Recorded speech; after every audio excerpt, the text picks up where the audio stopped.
ภูมิใจในความเป็นไทยปีท่องเที่ยววิถีไทยเก๋ไก๋อย่างยั่งยืนการท่องเที่ยวแห่งประเทศไทย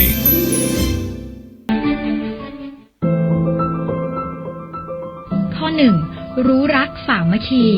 ร่วมกันสร้างสามัคคีปรองดองใช้สิทธิเสรีภาพตามกฎหมายยอมรับความคิดต่างเข้าใจประชาธิปไตยเลือกตั้งโปร่งใสบริสุทธิ์ยุติธรรมแก้ไขปัญหาด้วยระบบรัฐสภาประชาชนกับรัฐร่วมกันสร้างความสามัคคีปรองดองในชาติทุกคนเป็นพลังแก้ปัญหาประเทศและมีส่วนร่วมตามกระบวนการประชาธิปไตยประชาชนควรมีความเข้าใจการบริหารงานของรัฐบาลในเรื่องต่างๆการบริหารจัดการงบประมาณของรัฐมีประสิทธิภาพเกิดประโยชน์สูงสุดเพื่อยกระดับคุณภาพชีวิตของประชาชนไม่ให้เกิดความเหลื่อมล้ำและสร้างบรรยากาศความสามัคคีปรองดองนักการเมืองต้องรับผิดชอบต่อประชาชนยึดถือจริยธรรมและจรรยาบรรณในอาชีพภาคการเมืองต้องคัดสรรบุคคลเข้าสู่ระบบการเมืองให้เหมาะสมจูงใจให้คนดีมีความรู้ความสามารถเข้าสู่ระบบการเมืองค่ะแล้วก็ในหมู่บ้านหรือว่าชุมชนของเราเนี่ยมีการให้ความร่วมมือช่วยเหลือเกื้อกูลกันดีหรือเปล่าคะแล้วก็เป็นยังไงบ้างก็โดยปกติก็ช่วยเหลือเกื้อกูลกันดีนะครับแต่ว่าควรจะต้องให้ความรู้เกี่ยวกับการใช้สิทธิเสรีภาพโดยการใช้สิทธิเสรีภาพของแต่ละคนก็จะต้องไม่ไปรบกวนหรือว่าลุกล้ำสิทธิเสรีภาพของคนอื่นแล้วก็ให้ความรู้เกี่ยวกับการเลือกตั้งที่โปร่งใสบริสุทธิ์ยุติธรรมประเทศชาติจะดีได้เนี่ยก็ด้วยการเมืองที่ดีเพราะว่าการเมืองนั้นเป็นหน่วยที่กำหนดนโยบายการบริหารประเทศส่วนการเมืองจะดีได้ก็ต้องขึ้นอยู่กับคนดีซึ่งก็ต้องมีการพิจารณาเลือกคนที่ดีเพื่อที่จะไปกำหนดนโยบายที่ดีนั่นเองส่วนคนดีหมายถึงอะไรก็คงจะต้องไปมองว่าเป็นคนที่ยอมสละประโยชน์ส่วนตนเพื่อประโยชน์ส่วนรวมหรือว่าคนที่ทำประโยชน์แก่ประชาชนให้ได้รับการคุ้มครองดูแลมีคุณภาพชีวิตที่ดีและคนที่มุ่งมั่นสร้างสรรค์ความเจริญก้าวหน้าให้แก่ประเทศชาติเราทุกคนจึงต้องเลือกตั้งคนดีเข้าไปเป็นผู้แทนของเราอย่างไงล่ะบางคนหรือว่าบางกลุ่มที่มีความเห็นต่างค่ะแล้วเรามีวิธีการแก้ไขปัญหายังไงเพื่อไม่ให้ความเห็นที่แตกต่างกันเนี่ยนำไปสู่ความไม่เข้าใจกันตรงนี้ก็คงทุกคนจะต้องช่วยกันคิดนะครับแล้วก็กำหนดเป็นกติกาของสังคมในหมู่บ้านหรือว่าชุมชนนั้นๆเพื่อให้อยู่ร่วมกันได้อย่างสันติสุข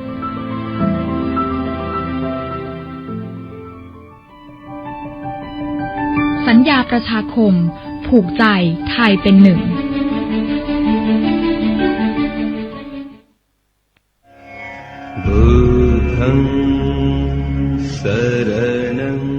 บางคนไม่เชื่อเรื่องนรกสวรรค์บางคนเชื่อเพียงว่าคนเราเกิดมาแล้วก็ตายลงแค่นั้นส่วนบางคนคิดว่าคนเราเท่ากันหมดทุกอย่างค้นหาคำตอบสำหรับคุณได้ในโครงการกวดวิชาพุทธวิปัสสนากรรมฐานโดยพระอาจารย์ภาสกรภูริวัฒโนตลอดปีมีให้คุณเลือกเพียงเดือนละครั้งไม่ต้องเสียค่าใช้จ่ายใดๆทั้งสิ้นสำรองที่นั่ง053 943 684 086 256 8910แล้วคุณจะรู้ว่าคำตอบคืออะไรนี่ล้างรถเสร็จแล้วงั้นมาล้างผักสิจ้ะนี่วันนี้เป็นไรปะเนี่ยไม่กินเหล้าเหรอเลิกแล้วเอาเวลามาอยู่กับเมียดีกว่าไม่ต้องล้างผักละมาเกาหลังให้หน่อยสิมาไม้เกาหลังก็มีนี่นามาเกาหน่อยแฮปปี้อยู่กินเหล้านึงเยอะสุกเลิกเหล้าวันนี้เลิกเลย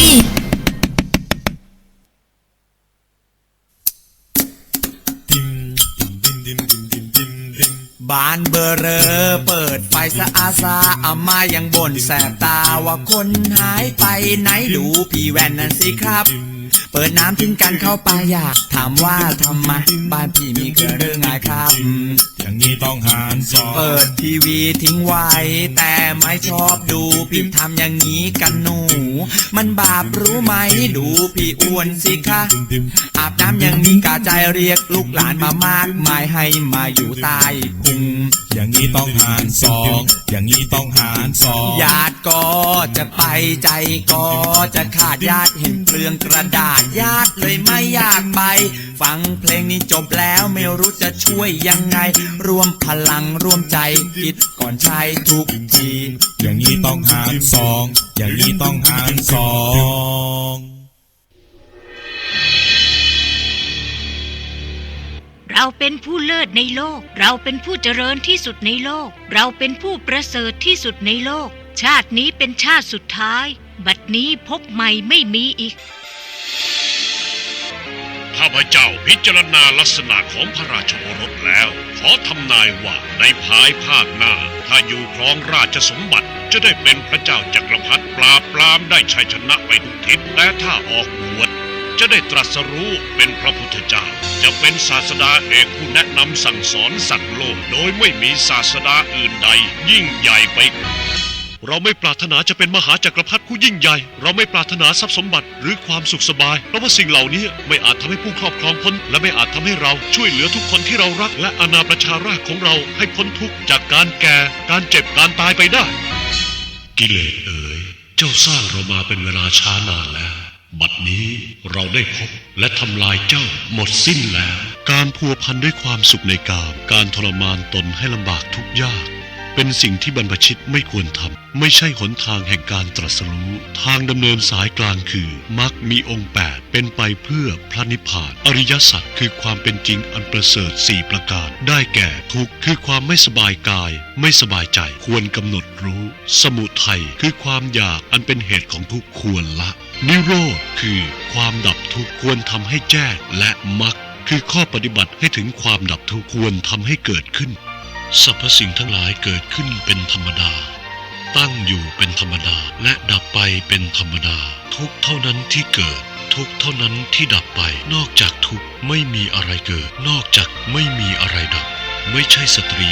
ไม่ใช่บุรุษไม่ใช่เราไม่ใช่เขาภิกษุทั้งหลายเราขอเตือนเธอทั้งหลายว่าสังขารทั้งหลายย่อมมีความเสื่อมไปเป็นธรรมดาเธอทั้งหลายจงยังประโยชน์ตนและประโยชน์ผู้อื่นให้บริบูรณ์พร้อมด้วยความไม่ประมาทเถิด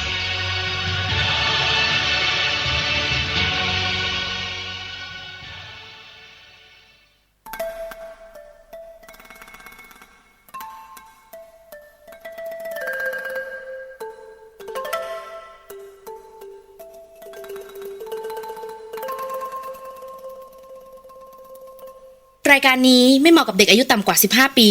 และตุ๊กแต๋วที่แฝงตัวมาหากินในพระศาสนาผู้ปกครองหรือพระผู้ใหญ่ควรพิจารณาในการรับฟัง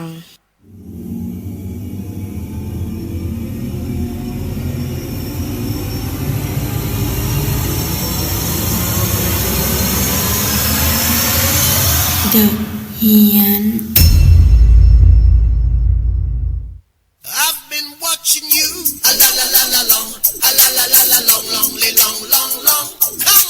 สวัสดีอย่างเป็นทางการนะฮะ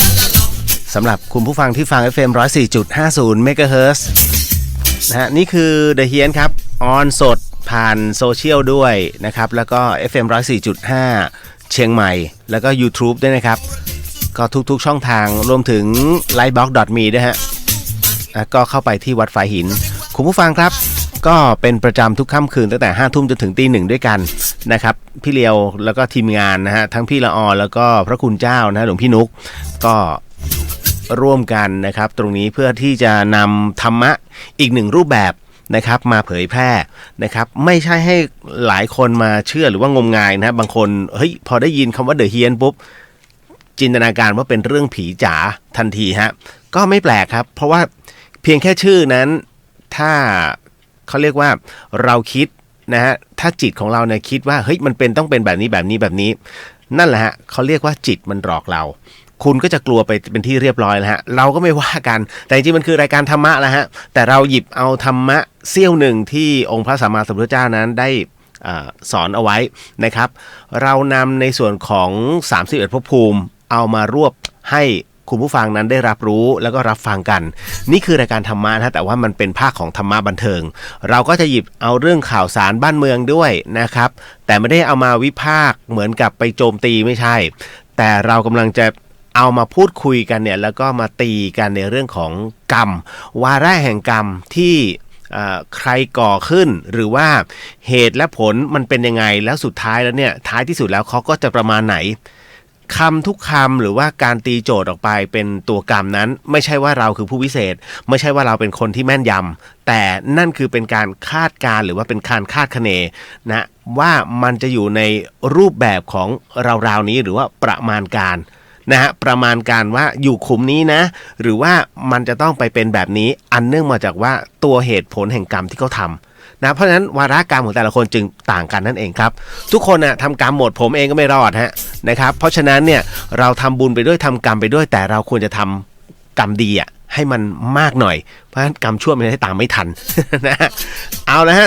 4649333 SMS ที่คุณสามารถเข้ามาร่วมสนุกได้นะครับแล้วก็วันนี้ก็ยังแจกเหมือนเดิมฮะนาอีเซรั่มแชมพูตึงดึงนะฮะก็จะเป็นแชมพูที่ลดอาการหลุดร่วงของเส้นผมก็แจกเช่นกันรวมถึงพระปิดตาด้วยนะครับก่อนที่จะถึงวันสงกรานต์เราก็จะแจกเช่นกันครับก็โมทนาสาธุครับกับตุ้ยแล้วก็ทีมของกองบุญหมื่นฟ้า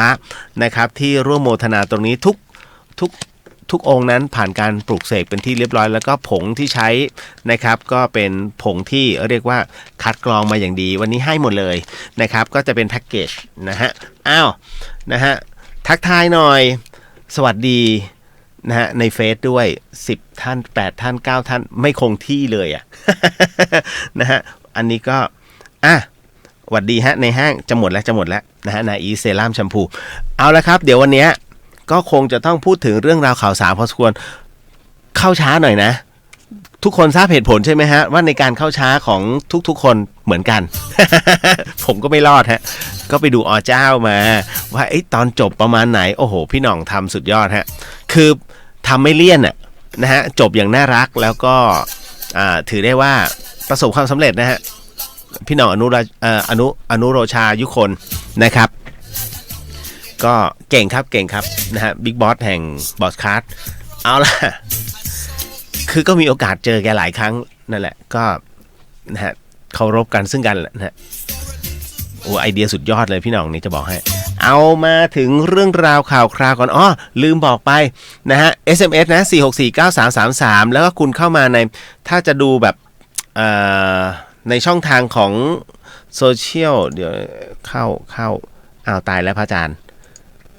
มันไม่ผมพยายามดู YouTube ไงเฮ้ยไม่มี YouTube ฮะ YouTube มันไม่ขึ้นนะฮะเดี๋ยวแป๊บนึงขออนุญาตมันก็มีบ้างเมื่อวานนี้คอมมันแฮงก์แล้วเชียงใหม่เมื่อเย็นนี้พายุลงโอ้โหสุดยอดเสาอากาศที่ผมพักอยู่โค่นลงมาเลยฮะนะฮะไม่มี YouTube อาจารย์ ผมฟ้องท่านนิดหนึ่งนะครับ SMS ก็หายครับ นะฮะก็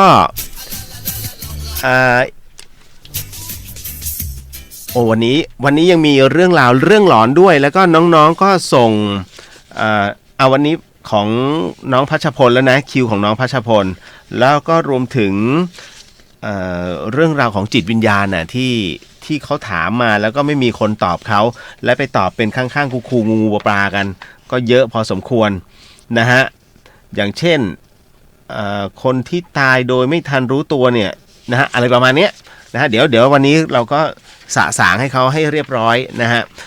2ทางเลยครับผมไปทางเดอะเฮียนด้วยนะครับแล้วก็พุทธิสิทธิ์ด้วยสวัสดีฮะอันนี้นะครับก็เดี๋ยวนะครับตึ้งสวัสดีฮะคนเมืองไทยนะครับกำฮะกิ๊กครับสวัสดีนะฮะโอ้เยอะเลยถ้าผมยื่นไปอย่างเงี้ยข้ามหัวนี้ใช่ไหมฮะ ขออภัยฮะแต่ต้องข้ามฮะ เพราะผมต้องดูอันนี้ด้วยนะจ๊ะเดี๋ยวขอทักทายก่อนหลายๆคนคุณสมพลไม่นะฮะแล้วก็มาถึงตึ๊ดคุณลมทิลานะครับสวัสดีครับพี่เลี้ยวสวัสดีฮะจุบจุบมาแล้วค่ะรออยู่ค่ะจ้าเดี๋ยวตูนกับลืมแล้วอีกคนหนึ่งมาเอาซะนะครับวันนี้น้องมาเอาแล้ว1คนนะฮะนาอีสนะครับคุณ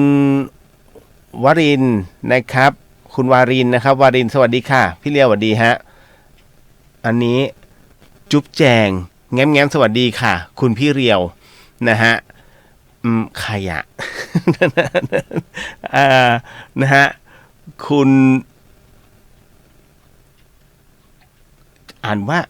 ฮะรักเลยอ๋อไม่ใช่นะฮะอันนี้ไม่ใช่ฮะเดี๋ยวตึ๊ดเอาหวัดดีจ้ะอันนี้หญิงนะคะหวัดดีเจ้า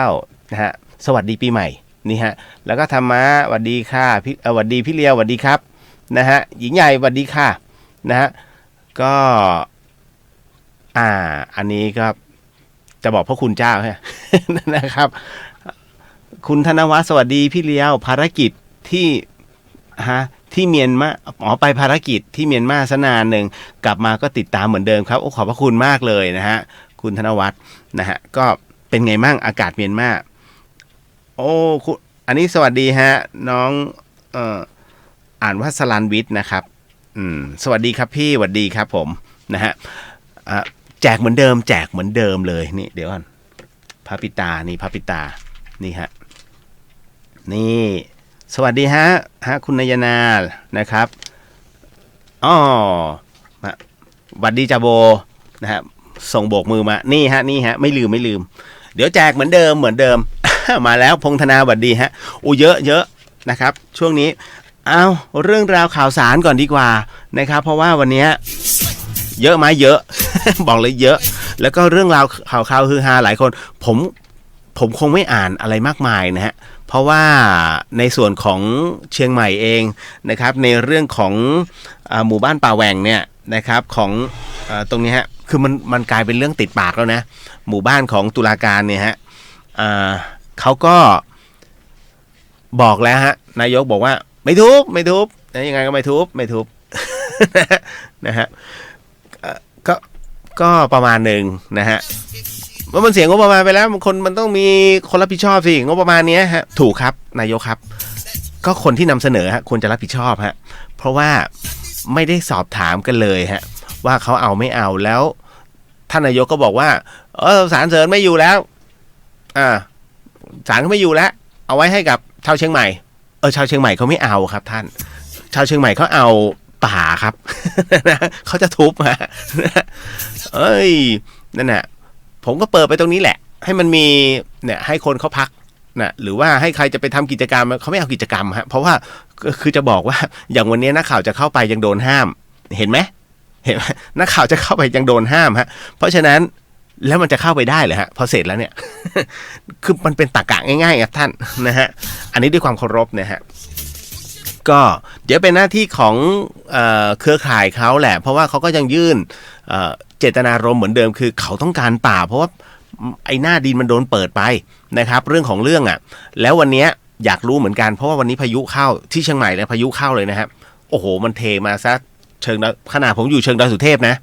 ะฮะหากเป็นว่าเล่นก็ไม่รู้ว่าตรงนั้นเขาจะไปประสบทุพพิฆภัยยังไงนะฮะก็เดี๋ยวดูกันอีกทีนึงนะฮะก็ไปรอบทสรุปดีกว่านะครับอย่าถ้าเป็นอย่างนี้ก็คือมันจะต้องไปเข้าคณะกรรมการอะไรหลายๆอย่างที่เขาต้องมานั่งเคลียร์กันงบถามว่างบมันก็ใช่ฮะงบก็รัฐก็เสียไปแล้ว400กว่าล้านนะฮะแหมนะฮะกองทุนเสมาหายไปเท่าไหร่ นะฮะคนจนหายไปเท่าไหร่เนี่ยนั่นนะฮะต่อมาอีกหนึ่งเรื่องราวนึงเนี่ยอันเนี้ยน่าเกลียดคือเป็นข่าวที่แบบโอ้แมนมากถ้าเป็นคุณนายนาบอกเขาไม่กลัวไฟป่าหรือเขาไม่กลัวหรอกครับลองสร้างมาขนาดนี้แล้วนะฮะแนนสวัสดีค่ะนะฮะติดตามข่าวอยู่บ้านอัยการนะฮะก็เขาก็สร้างกันอยู่ฮะแข็งแรงมากตอนนี้ ทั้งบ้านทั้งหน้า แข็งแรงมากมาอันนี้เป็นเรื่องราวนะฮะเขาบอกว่ามีสาวโดนชายชะกันตบหน้าแล้วชายคนนี้เขาอ้างเป็นทหารด้วยโอ้โหสาเหตุนั่นก็คือผู้สาวขับรถไม่ยอมเปิดไฟเลี้ยว นะฮะโลกออนไลน์ก็ได้แชร์วิดีโอนะฮะเหตุการณ์ที่ระบุว่าชายอ้างตัวว่าเป็นนายทหารนะครับแล้วก็ตบหน้าสาวที่ขับรถยนต์ Honda อ้างว่าไม่พอใจที่ขับรถไม่เปิดไฟเลี้ยวนะฮะแล้วก็ลงจากรถมาแล้วก็ด่าทอตบเข้าไปที่ใบหน้านั้น2ครั้งในคลิปที่แชร์กันให้เห็นเป็นการกระทำของชายคนดังกล่าวเพื่อหาข้อเท็จจริงว่าเป็นนายทหารจริงหรือไม่ส่วนผู้เสียหายได้เข้าแจ้งความกับพันตำรวจโทคงกระพันธ์นะฮะก็อยู่ที่ท่าลี่จังหวัดเลยนะฮะในข้อหาที่ถูกทำร้ายร่างกายนะฮะผู้สื่อข่าวไปสอบถามผู้เสียหายนะครับแล้วก็เรียกว่าผ่านทางโทรศัพท์เลยก็ทราบชื่อว่าคนที่ถูกกระทำนั้นก็ชื่อคุณนิดานะครับอายุ32ปีเธอก็บอกว่าเหตุดังกล่าวนั้นเกิดขึ้นเมื่อเวลาประมาณ 4 โมงเย็นของวันที่10 เมษายนที่ผ่านมานะฮะก็คือเธอนั้นขับรถยนต์ Honda SUV สีดำเนี่ยจอดอยู่หน้าร้านสะดวกซื้อนะครับ4 แยกเทศบาลตำบลท่าลี่เนี่ยเพื่อรอน้าสาวนะฮะแล้วก็ลงไปซื้อที่ลงไปซื้อของจากนั้นก็เกิดความลังเลว่าจะขับรถไปทางไหนปรากฏว่ามีชายคนหนึ่งนะฮะขับรถ Honda Jazz สีขาวตามมาทำให้เกือบจะไปเฉี่ยวชนกับรถยนต์ของชายคันดังกล่าวทำให้ผู้ชายในรถนั้นได้จอดรถแล้วก็เดินลงมาหาตนพร้อมบอกว่ามึงรู้ไหมว่ากูเป็นใครกูเป็นนายทหารใหญ่แล้วก็ด่าทอด้วยเสียงดังว่าทำไมตนไม่เปิดไฟเลี้ยวนะฮะตนก็ได้ขอโทษขอโพยไปเพราะว่าถือว่าทำผิดจริงๆแต่ก็ไม่อาจจะทำให้เรียกว่าก็ไม่อาจทำให้ชายคนดังกล่าวนั้นนะฮะที่อ้างตัวเป็นทหารให้อภัยสร้างความไม่พอใจมากขึ้นด้วยความกลัวจึงหยิบมือถือมาถ่ายวิดีโอไว้ทำให้ชายคนที่อ้างว่าเป็นทหารไม่พอใจฮะเรียกว่าเดินเข้ามาตบหน้าตน2ครั้งนะจนโทรศัพท์มือถือกระเด็นตกพื้นขณะเดียวกันก็มีชาวบ้านเนี่ยมาช่วยห้ามซึ่งมาทราบทีหลังว่าเป็นเจ้าหน้าที่ตำรวจสถานีตำรวจภูธรท่าลี่ก็ถูกชายดังกล่าวนั้นพูดว่ารู้ไหมนะฮะว่ากูเป็นใครนะฮะเป็นนายทหารใหญ่พร้อมสั่งห้ามมายุ่งจากนั้นก็เดินจากไปตนก็จึงรีบเลี้ยวซ้ายหันหัวรถไปทางอำเภอเมืองเลยห่างจากที่เกิดเหตุไม่มากนักนะชายคนดังกล่าวก็ยังขับรถตามมาต่อว่าอีกจากนั้นจึงขับรถหนีไปนะโดยไม่ทราบว่าเป็นนายทหารจริงหรือเปล่าวันนี้ก็ได้เดินทางมาแจ้งความที่สถานีตำรวจภูธรท่าลี่นะฮะและในข้อหาทำร้ายร่างกายนะฮะโอ้โหอันนี้ผมต้องบอกว่าเสื่อมเสียเกียรติยศนะฮะคือน้องต้องเข้าใจนิดนึงนะอันนี้ผมไม่ได้เข้าข้างใครทั้งนั้นนะผมกำลังจะบอกว่าด้วยยุคปัจจุบันเนี่ยทหารครองทหารขึ้นนะฮะคือบางทีตำรวจเองเอากันตรงๆพูดแบบบ้านๆเลยก็ยังเกรงฮะนะถ้าบอกเฮ้ยเนี่ยทหารนะถอยก่อนนิดนึงแล้วมาดูก่อนว่าใช่ไม่ใช่คือมันเป็นเราเข้าใจฮะเพราะว่าคือผมก็อยู่ในยุคที่มันก็เปลี่ยนแปลงมาหลายสมัยแล้วนะฮะเราก็เห็นอะไรเนี่ยของบ้านเมืองนี้พอสมควรไอ้กรณีเนี้ยที่ผมถึงได้บอกว่าเฮ้ยอันที่หนึ่งนะทหารเนี่ยเขาถูกฝึกอันแรกคือมีความอดกลั้นอดทนอดกลั้นนี่คือสโลแกนของทหารทั้งประเทศไทยบอกไว้เลยนะครับจะเป็นนายทหารหรือว่าจะเป็นพลทหารเขาโดนฝึกมาแบบนี้ก่อนนะฮะเพราะฉะนั้นเขาถึงเรียกว่าสุภาพบุรุษนะฮะสุภาพบุรุษอาชาในนี่คือสโลแกนของทหารเขาอย่างที่สองเนี่ยต้องบอกว่าเฮ้ยนะฮะกรณีแบบนี้เนี่ยนะฮะไอ้ที่เดินมาตบหน้าผู้หญิงผมว่าไม่ใช่อ่ะในความรู้สึกผมว่าเขาไม่ใช่ทหารเพราะว่าโอ้โหแล้วมาอวดอ้างอย่างนี้นะฮะว่าเป็นนายทหารใหญ่ถ้าจับได้ผมแนะนำนะฮะตำรวจก็ดำเนินคดีทหารก็ต้องเอาให้หนักนะครับเพราะว่าแอบอ้างแล้วทำให้ท่านเนี่ยเสื่อมเสียเกียรติยศชื่อเสียงนะครับคือคำว่าทหารเนี่ยมันไม่ใช่คนเดียวนะคือถ้าบอกว่าเป็นนายกเนี่ยใช่ไอเนี่ยแกผิดคนเดียวแต่ถ้าบอกทหารนี่มันเหม็นทั้งข้องไง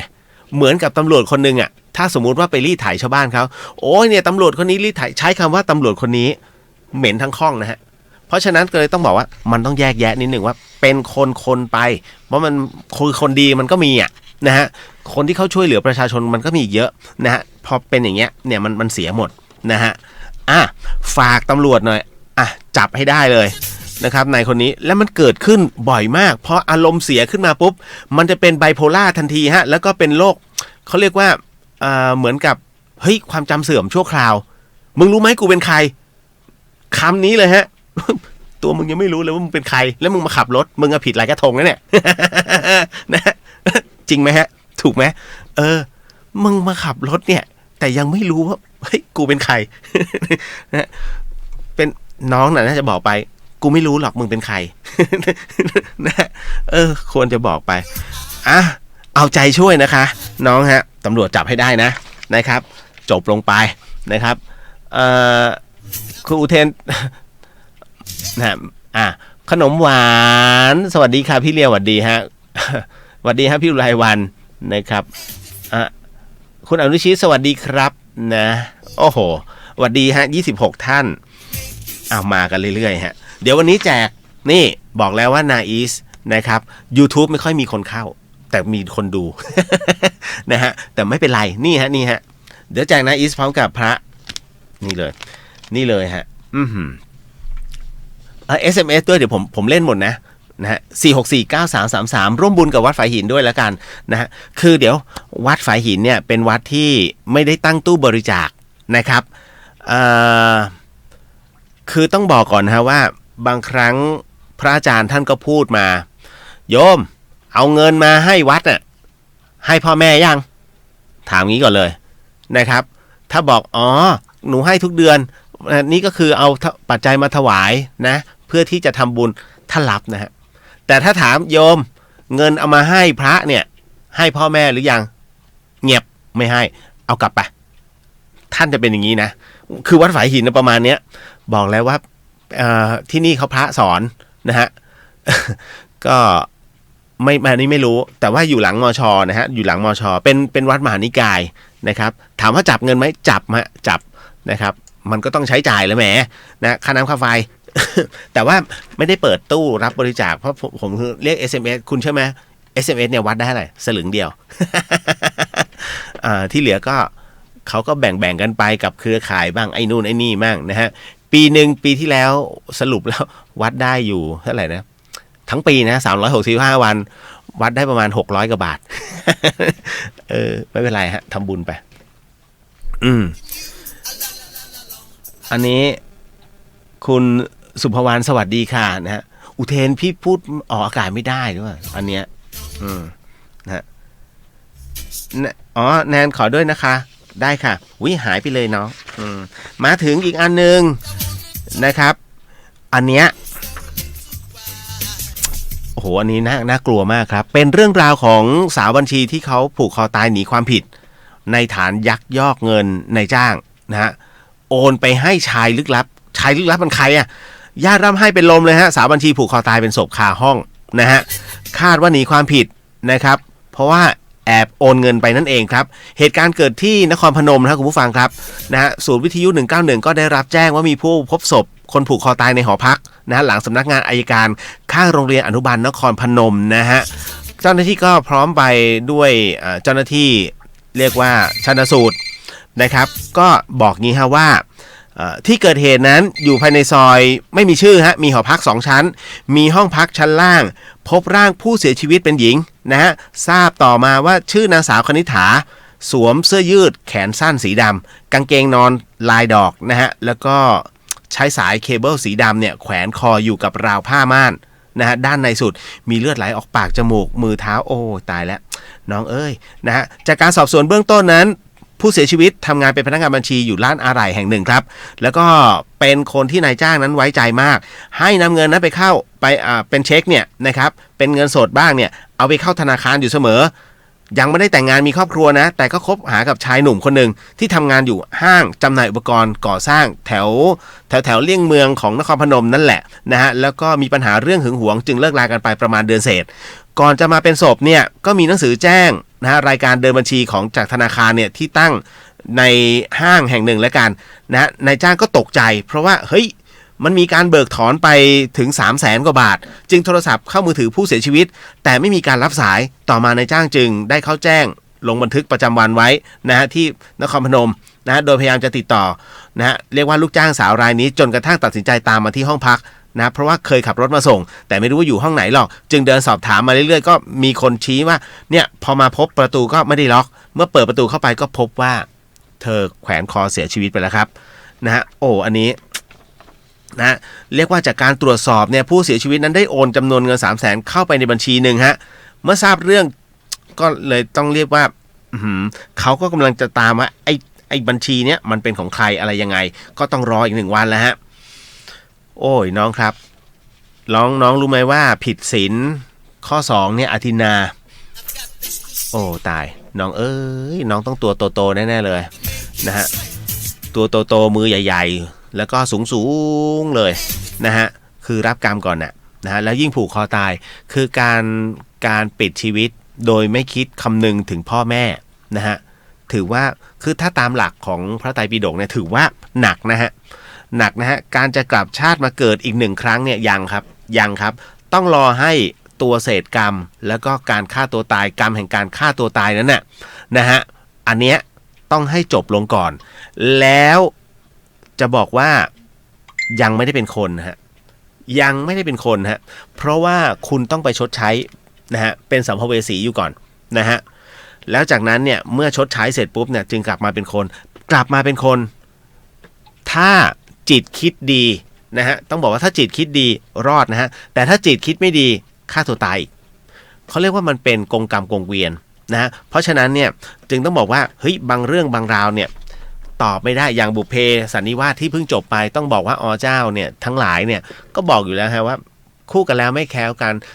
ต่อให้จะอยู่ที่ภพอนาคตก็ยังกลับมาเจอในภพอดีตได้เห็นไหมคือเรื่องราวแบบนี้ตอบไม่ได้ฮะนะครับจะบอกว่านรกมีจริงไม่มีจริงตอบไม่ได้ฮะนะครับเพราะว่าอะไรเพราะว่าเหรียญมันมี2 ด้านไงคุณมือคุณยังมี2 ด้านเลยด้านหนึ่งขาวอีกด้านหนึ่งดำแล้วนับภาษาอะไรกับเรื่องบางเรื่องคุณจะไปเชื่อว่ายาหมอนะฮะในสมัยปัจจุบันมันดีที่สุดใช่เหรอบางทีการไม่ใช้ยาอาจจะดีที่สุดก็ได้ถูกไหมฮะเพราะฉะนั้นมันก็เป็นตรรกะดังนั้นเนี่ยก็ทำไว้ก็ไม่เสียหลายไงทำบุญนะฮะทำความดีตายเหรอจะทำความดีนะฮะมันอัดอั้นนะฮะชีวิตต้องชั่วตลอดเวลาไม่ถูกนะครับเพราะฉะนั้นเนี่ยเราก็เลยต้องมาบอกกันนะฮะว่ามันก็ควรจะต้องเป็นอะไรแบบไหนนี่แหละครับพอเรื่องราวตรงนี้เกิดขึ้นเนี่ยมันมีเรื่องอันนึงเขาเรียกโทสะคำว่าโทสะอารมณ์โมโหความโกรธเกิดขึ้นมันมีทั้งอารมณ์ร้อนอารมณ์ฉุนเฉียวและก็ความเครียดเกิดขึ้นในปัจจุบันมันก็เหมือนกับข่าวนี้ให้ระมัดระวังแล้วกันฮะใครที่เข้ากรุงเทพเพราะวันนี้ฮะกระเป๋ารถเมล์สาย124ทะเลาะกับผู้โดยสารนี่เลยฮะถึงกับเรียกว่าไล่ลงเลยฮะแล้วแกเป็นลุงแก่ๆนะฮะกระเป๋ารถเมล์ทะเลาะกับผู้โดยสารนะฮะก็ตอนนี้หลังจากที่ต้องบอกว่ามันมีคลิปออกมานะครับโดยไล่ผู้สูงอายุนะฮะลงจากรถแล้วก็มีการใช้คำพูดคำจากริยาวาจาที่ไม่เหมาะสมนั้นนะก็ทำให้วันนี้กรมการขนส่งทหารบกไม่ใช่ฮะเรียกว่าขนส่งทางบกนะฮะเขาเรียกเข้าไปนะฮะก็คือนางสุขสมแล้วก็นายสมคิดนะฮะคนขับแล้วก็กระเป๋ารถเมล์สาย124นะฮะสนามหลวงสารยานะครับก็เข้าพบผู้อำนวยการกองตรวจการขนส่งทางบกนะฮะแล้วก็เปรียบเทียบปรับตามกฎหมายนะฮะส่วนที่บริษัทของเขาซึ่งเป็นเอกชนนั้นเขาสั่งพักงานเลยนะฮะตรงนี้นี่เองครับก็จากการที่นางสุขสมกระเป๋ารถเมล์เปิดเผยว่าเมื่อวานตัวเองก็รับผู้โดยสารนะเป็นผู้ชายที่ปรากฏในคลิปนั่นแหละนะมาจากที่เซ็นทรัลปิ่นเกล้านะฮะเพื่อจะเดินทางไปยังสารยานะฮะแต่ระหว่างที่ชายคนดังกล่าวนั้นขึ้นรถก็ได้มาจับก้นตัวเองพร้อมกับบีบอย่างหนัก1 ครั้งซึ่งหากคนที่ไม่ได้ตั้งใจนะฮะก็จะไม่มีการบีบในลักษณะนี้แต่ขณะนั้นตัวเองก็ไม่ได้ติดใจอะไรจึงไม่มีการโวยวายแต่หลังจากนั้นชายคนดังกล่าวนั้นมายืนบริเวณด้านหน้าประตูรถตนเห็นว่าจะเกิดอันตรายจึงบอกว่าให้เข้าไปด้านในแต่ชายคนดังกล่าวนั้นกลับไม่เดินเข้าไปและใช้คำพูดมามึงกูกับตนก่อนซึ่งในคลิปที่ปรากฏในโซเชียลนั้นก็แล้วเขาบอกว่ามันกลับไม่ได้ถ่ายเอาไว้นะในช่วงเวลาดังกล่าวแต่ก็ยอมรับว่าใช้คำพูดที่ไม่ดีเนื่องจากว่าเกิดอารมณ์โมโหแล้วก็บันดาลโทสะที่ถูกจับก้นด้วยซึ่งเรื่องราวที่เกิดขึ้นทั้งหมดนั้นตนได้แจ้งความไว้แล้วที่สน.บางยี่ขันธ์นะฮะก็เรียกว่าเมื่อช่วงบ่ายที่ผ่านมาพร้อมกับขอโทษชายคนดังกล่าวแล้วก็สังคมที่ได้พูดนะฮะรุนแรงในลักษณะนั้นนะครับก็เปรียบเทียบปรับไป 1,000 บาทนะฮะพร้อมกับนำกระเป๋ารถเมล์และคนขับไปอบรมตามกฎระเบียบนะแล้วก็วินัยนะครับเป็นเวลา3 ชั่วโมงนะครับแล้วก็กำชับตักเตือนแล้วก็ลงประวัติการกระทำผิดเอาไว้ด้วยนะฮะ ก็อย่างว่ามันเป็นรถเมล์ร้อนนะฮะคุณเขาก็จะใช้พัดลมแล้วกรุงเทพกับเชียงใหม่หรือว่าต่างจังหวัดไม่เหมือนกันนะคุณจะเห็นว่าจากเนี้ยถ้าสมมุติว่าคุณขับรถจากวัด7 ยอดนะฮะวัด7 ยอดแล้วไปเซ็นทรัลเฟสนะครับมันจะใช้เวลาแป๊บเพราะมันเป็นไฮเวย์ถูกไหมนะแต่มันจะไปติดตรงแยกแม่โจ้นิดนึงนะครับไอ้ตรงนั้นน่ะสาหัสใช่ไหมกรุงเทพหนักกว่าจากเนี้ยคุณใช้เวลาไปประมาณไม่ถึง10 นาทีแต่กรุงเทพ10 นาทีเนี่ยคุณจะได้แค่ไม่กี่เมตร นะแล้วคุณจะอารมณ์เสียนะครับเป็นชั่วโมงนะฮะเพราะฉะนั้นเวลาคุณทำงานในกรุงเทพถ้าไม่ใช้รถไฟใต้ดินนะครับหรือว่ารถไฟ BTS นะครับถ้านั่งรถเมล์นะคุณต้องทำใจเผื่อเวลาไว้เป็นประมาณ1 ชั่วโมงถึง1 ชั่วโมงครึ่งเวลาไปที่ทำงานนะฮะอันนี้น้องชื่ออะไรนะครับชื่อพิงอ่านว่าอะไรพิงซ่า สวัสดีครับพี่เลียวสวัสดีฮะนะฮะคุณจิตนิพัฒน์นะฮะใช่ไหมฮะสวัสดีครับพี่เลียวนะแบงค์สวัสดีครับพี่เลียวสวัสดีครับนะฮะมาถึงอีกอันหนึ่งอีกหนึ่งเรื่องราวฮะก็กรณีของอิซูซุไม่ใช่อิซูอีกแล้วเขาเรียกซูซูกิ นะฮะที่เป็นต้นเหตุนะครับขวางนะครับวันนี้ก็โดนแล้วครับนะฮะสำหรับของน้องผู้หญิงนะครับที่เขาเรียกว่าเอาอยู่ไหนแล้วเนี่ยผมหาอยู่นะครับคือตอนนี้ที่โรงพยาบาลราชวิถีเขาก็ตั้งคณะกรรมการสอบสวนสาวเก๋งแดงนะหากผิดก็พร้อมที่จะลงโทษทางวินัยจากกรณีผู้โพสต์ Facebook ของเคนซ่าสแตนบายนะได้โพสต์คลิปเหตุการณ์รถฉุกเฉินเนี่ยขอทางขณะที่มีผู้ป่วยนั้นที่ต้องรีบนำส่งโรงพยาบาลแต่ก็ระหว่างนั้นทางรถยนต์ซูซูกิผู้ที่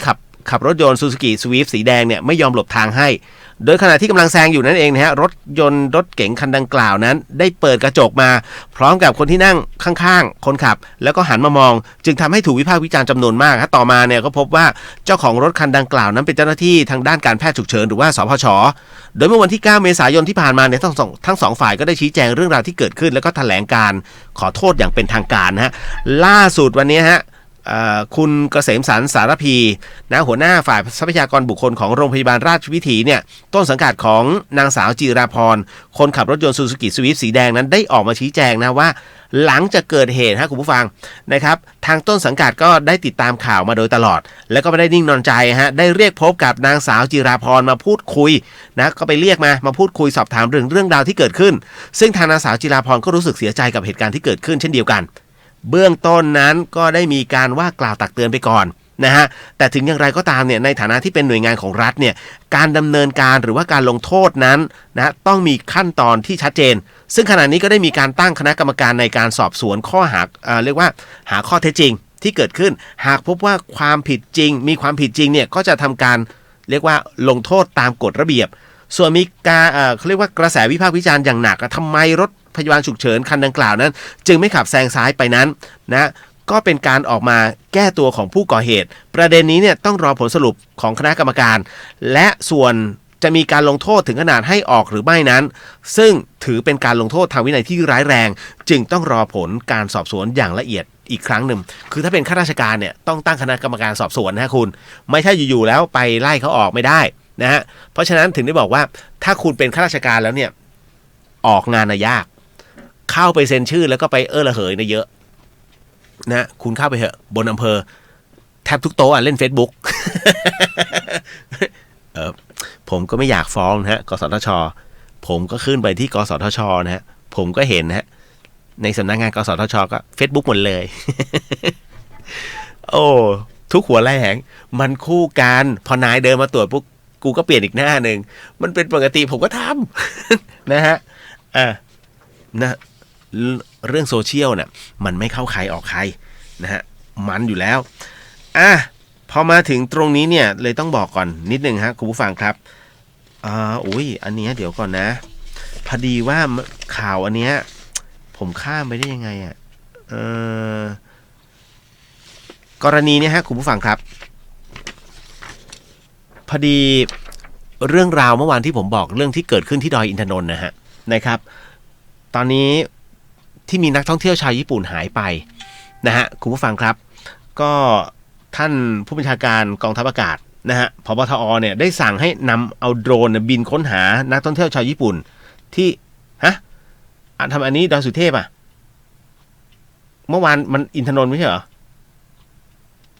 งงๆนะข่าวเดี๋ยวนะฮะ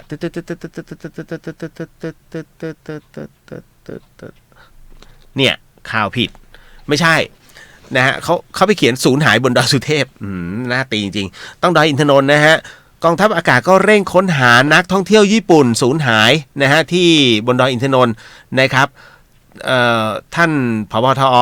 ก็สั่งให้นำโดรนนั้นบินสำรวจทันทีนะฮะตรงนี้เองครับพลอากาศตรีพงศักดิ์เสมาชัยโฆษกกองทัพอากาศก็เปิดเผยจากกรณีที่นักท่องเที่ยวชาวญี่ปุ่นสูญหายขณะขึ้นไปเที่ยวชมพระมหาธาตุ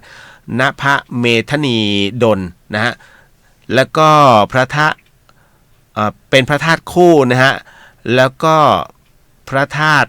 ณพพลภูมิสิรินะดอยอินทนนท์นะจังหวัดเชียงใหม่เมื่อวันจันทร์ที่9เมษายนที่ผ่านมาทราบชื่อว่านายคินยะนากามูระอายุ82ปีนะฮะกองทัพอากาศได้โดยการทำงานนะฮะ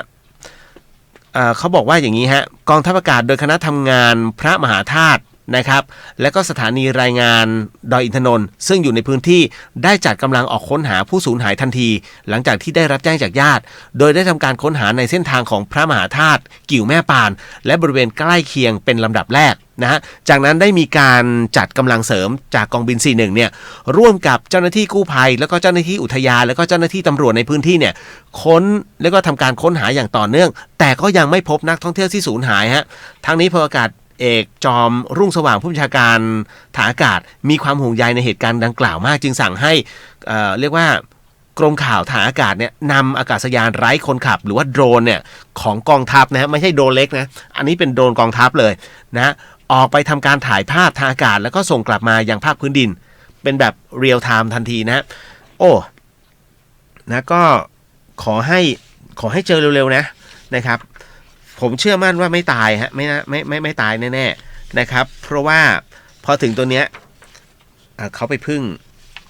งอะไรล่ะหมอดูฮะ ไปพึ่งคนทรงฮะมันคู่กันคุณถ้าคุณหาใครไม่เจอจงไปหาคนทรงเดี๋ยวคนทรงจะหาเจอนะฮะสวัสดี29คนนะฮะ ในกรณีที่ชาวญี่ปุ่นหายไปนะครับที่ป่าอินทนนท์เนี่ยเข้าสู่วันที่3ร่างทรงเชื่อว่าอยู่ใกล้แหล่งน้ำนะครับนะฮะจากกรณีที่นายคินยะได้เดินทางมาท่องเที่ยวในพื้นที่อุทยานแห่งชาติดอยอินทนนท์บริเวณพระธาตุณพระเมธนีดลกับพระธาตุณพพลภูมิสิริกับทางญาติซึ่งเป็นชาวไทยนะแล้วก็เกิดพลัดหลงลงไป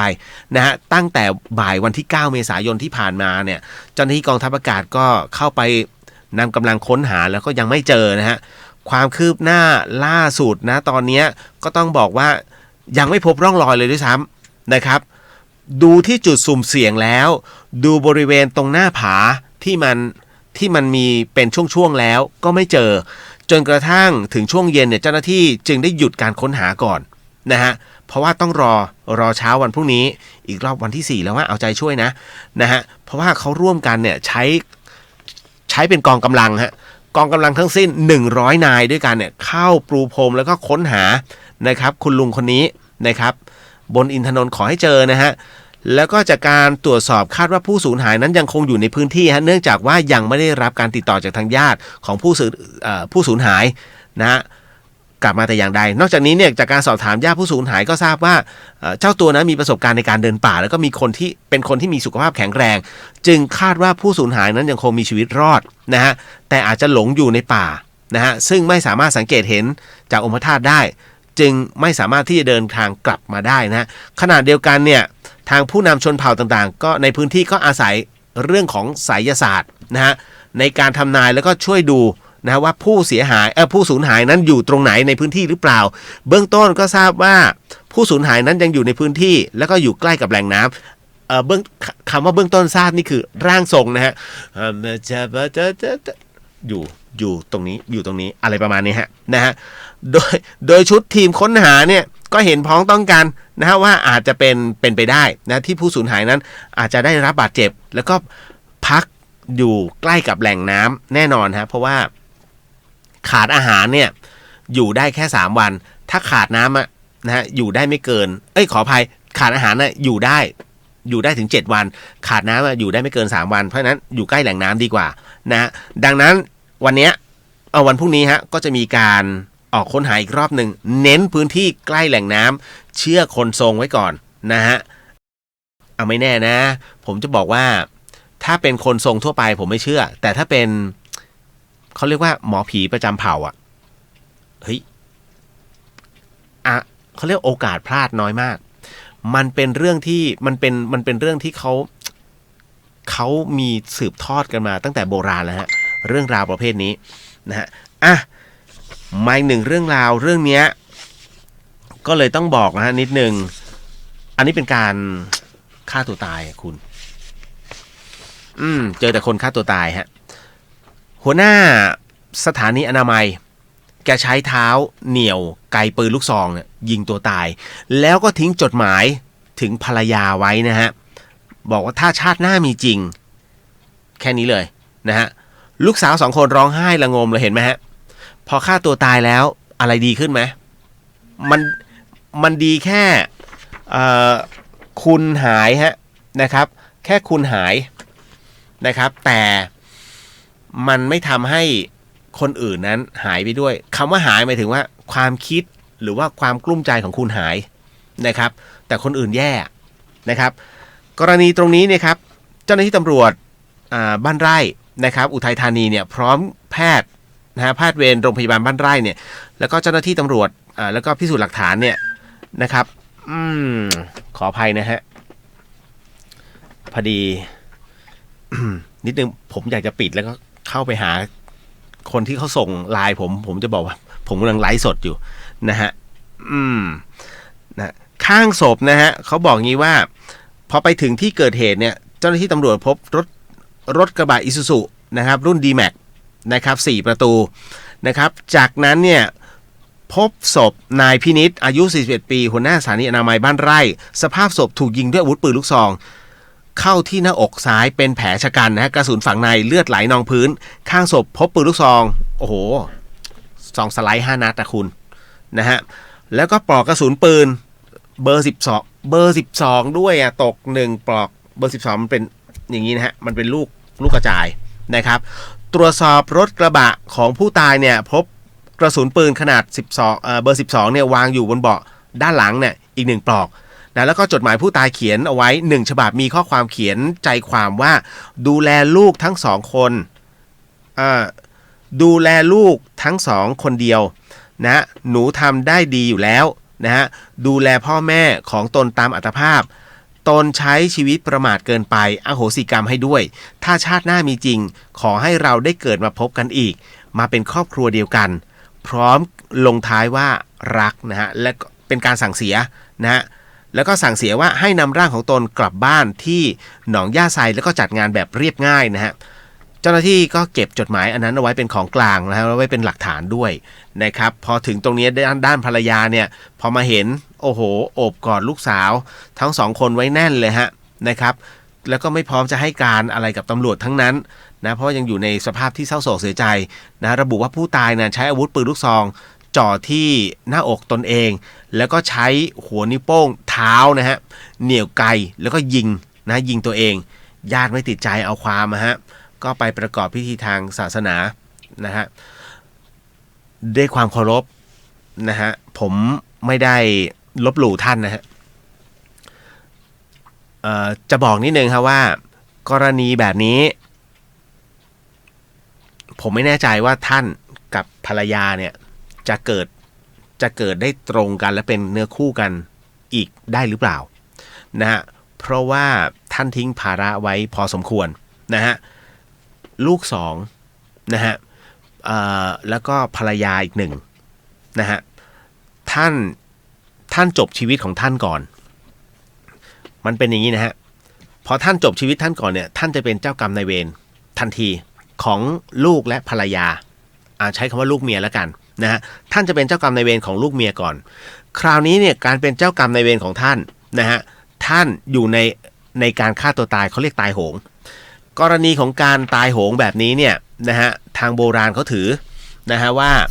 อันนี้ไม่ได้ตายตามธรรมชาติแล้วตายไม่ดีเพราะฉะนั้นเนี่ยไอ้ตรงเนี้ยถามว่าแล้ววิญญาณไปไหนวันเนี้ยวิญญาณยังอยู่ข้างตัวท่าน3 วันเนี่ยยังอยู่ตรงนั้นเนี่ยผมฟันธง 100% ไม่ได้ไปไหนนะฮะจำไว้อย่างหนึ่งว่าคนตายปุ๊บวิญญาณไม่ได้ไปไหนท่านจะเลื่อนร่างเขาไปตรงไหนก็แล้วแต่เขาก็จะตามร่างนั้นไปยกเว้นบางสถานที่ที่เขาเข้าไม่ได้นะฮะผมก็เอาตรงนี้ก่อนกรณีตรงนี้เนี่ยนะฮะเวลาไปไหนเขาไปด้วยเพราะมันยังอะไรอวรแล้วก็ลุ้นว่าอยากจะเข้าวิญญาณเนี่ยอยากจะเข้าไปในร่างให้ได้อีกครั้งหนึ่งคราวนี้กรณีแบบนี้นะฮะผมเชื่อว่าวิญญาณท่านเห็นสภาพของเมียแล้วก็ลูกที่ลันทดหดหู่อยากจะกลับมาเข้าร่างแต่ท่านเข้าไม่ได้ฮะเพราะร่างท่านใช้ไม่ได้แล้วระบบมันไปหมดแล้วฮะนะทำไมรู้น้องๆเขารู้กันผมเคยตายมาแล้วผมถึงได้ไอตอนที่ผมตายผมเฮ้ยขอไม่ได้โม้นะให้ฟ้าผ่าเลยนะฮะจะบอกว่าไอตอนที่ตายเนี่ยผมยังลุ้นตัวเองเลยว่าคือเราก็เห็นเนี่ยมันเข้าออกเงี้ยนะฮะเฮ้ย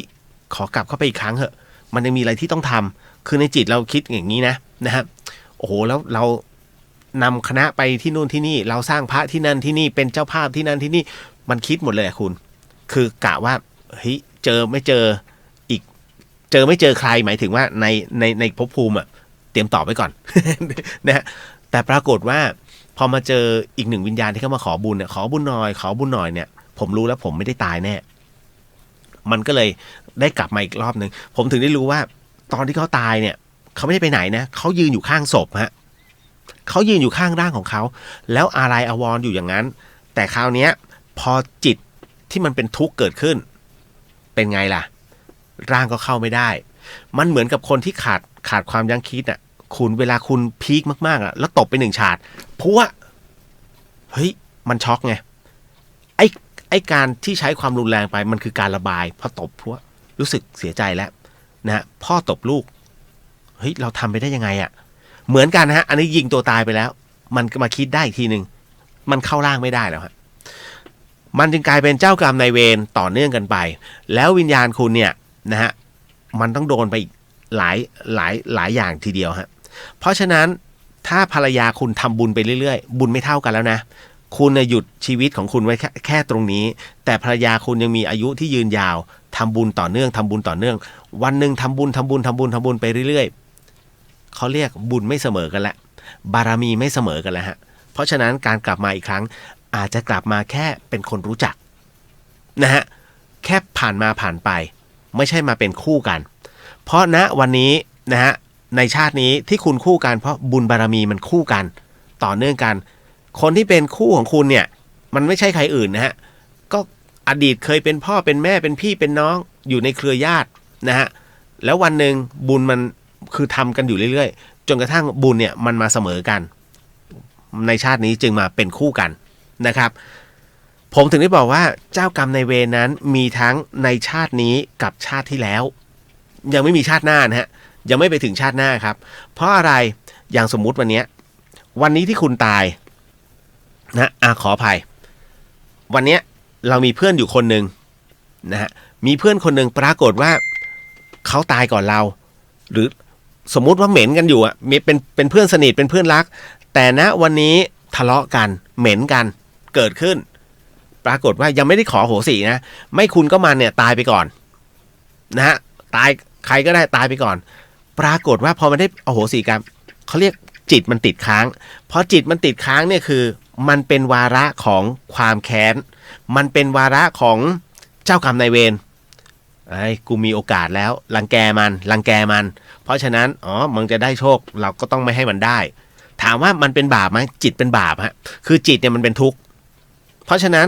กรรมใครกรรมมันเมื่อถึงวาระมึงเกิดเนี่ยมึงก็ต้องรับกรรมที่เคยขัดขวางเขาเพราะฉะนั้นอะไรก็ตามที่เราเคยทำลงทุนเฮ้ยทำไมลงทุนแล้วมันไม่ได้วะ ก็เพราะว่าเคยเป็นเจ้ากรรมนายเวรไปขัดผลประโยชน์เขานี่แหละมันก็เลยเป็นอย่างนี้กรณีแบบนี้นะฮะพอเสร็จปุ๊บคุณตายตามถึงวาระคุณต้องตายปรากฏว่าพอมันไปเจอกันอีกทีในอีกหนึ่งวาระเนี่ยมันจะไม่รู้จักกันเพราะมันทำอะไรไม่ได้นะครับคราวนี้มันไม่มีการอโหสิกรรมกันเกิดขึ้นนะฮะใครเกิดก่อนคนนั้นก็จะเป็นผู้ที่ต้องรอโดนรังแกสมมุติว่าผมเอาง่ายๆว่าคุณเนี่ยผู้ทำบุญอยู่เรื่อยๆแต่หมดวาระตายแล้วดันไปเกิดก่อนเพราะนี่กรรมหนักมันเกิดทีหลังมันก็ยังตามราวีคุณอยู่นะแต่คุณเนี่ยไม่ได้ราวีเขาแต่มัวแต่ทำบุญอานิสงส์ผลบุญเนี่ยมันจะไปขัดในเรื่องของเขาเรียกว่าความที่เขาจะรังแกเนี่ยมันจะหายไปโดยปริยายแล้ววันหนึ่งที่เขาเกิดมาขึ้นมาเสร็จปุ๊บคราวนี้แหละตาคุณแล้วล่ะฮะเพราะมันเนี่ยมันจะซวยคุณจะเป็นเจ้ากรรมนายเวรของมันนะฮะแต่คุณจะทำแบบไหนแล้วแต่มันขึ้นอยู่กับบุพกรรมที่เขาต้องโดนแต่ถ้าคุณขอโหสิให้กรรมนั้นเบรกกันตรงนั้นเลยนะฮะมันตัดกันตรงนั้นแล้วคุณได้กรรมได้บุญทวีคูณนะครับแต่เนี่ยยังกรรมนั้นเขาเรียกว่าธรรมชาติมักเป็นธรรมเสมอเพราะฉะนั้นของฟรีไม่มีในโลกเมื่อเคยรังแกเขาคุณไม่ได้รังแกเขาตอบแต่เขาเรียกว่าตัวกรรมมันจัดสรรเขาก็จะต้องโดนแต่โดนทางใดทางหนึ่งซึ่งไม่เกี่ยวกับคุณแล้วเพราะคุณขอโหสิไปแล้วนั่นแหละฮะทุกอย่างมันเป็นธรรมเสมอฮะนะครับสวัสดี35คนนะฮะสวัสดีฮะอันนี้คุณรมพันธ์ใช่ไหมฮะอ้วนเหรอสวัสดีครับพี่เลียวนะฮะสวัสดีค่ะแนนเข้ามาอินบ็อกซ์ทำไมตอนนี้เนี่ย นะฮะอันนี้เอกดีครับเสกสรรสวัสดีครับพี่เลียวนะฮะหนึ่งหมูซิ่งดีครับพี่เลียวขอนแก่นร้อนมากๆครับเชียงใหม่ฝนตกหนักมากฮะขิมสวัสดีครับพี่เลียวสวัสดีฮะแล้วก็คุณอะไรฮะอ่านว่าเน็ตใช่อ่านว่าอะไรเน็ตอาทิตย์ใช่ไหมฮะใช่ไหมผมก็ไม่ได้ใส่แว่นด้วยเพราะถ้ามันเป็นแว่นใส่แบบแว่นสายตาสั้นไงนะฮะคือถ้าอ่านอย่างงี้เขาเรียกดมฮะเขาเรียกดมไม่ได้อ่าน เอาตาเข้าไปใกล้ๆตูนสวัสดีครับพี่เลียวนะครับท่านชาย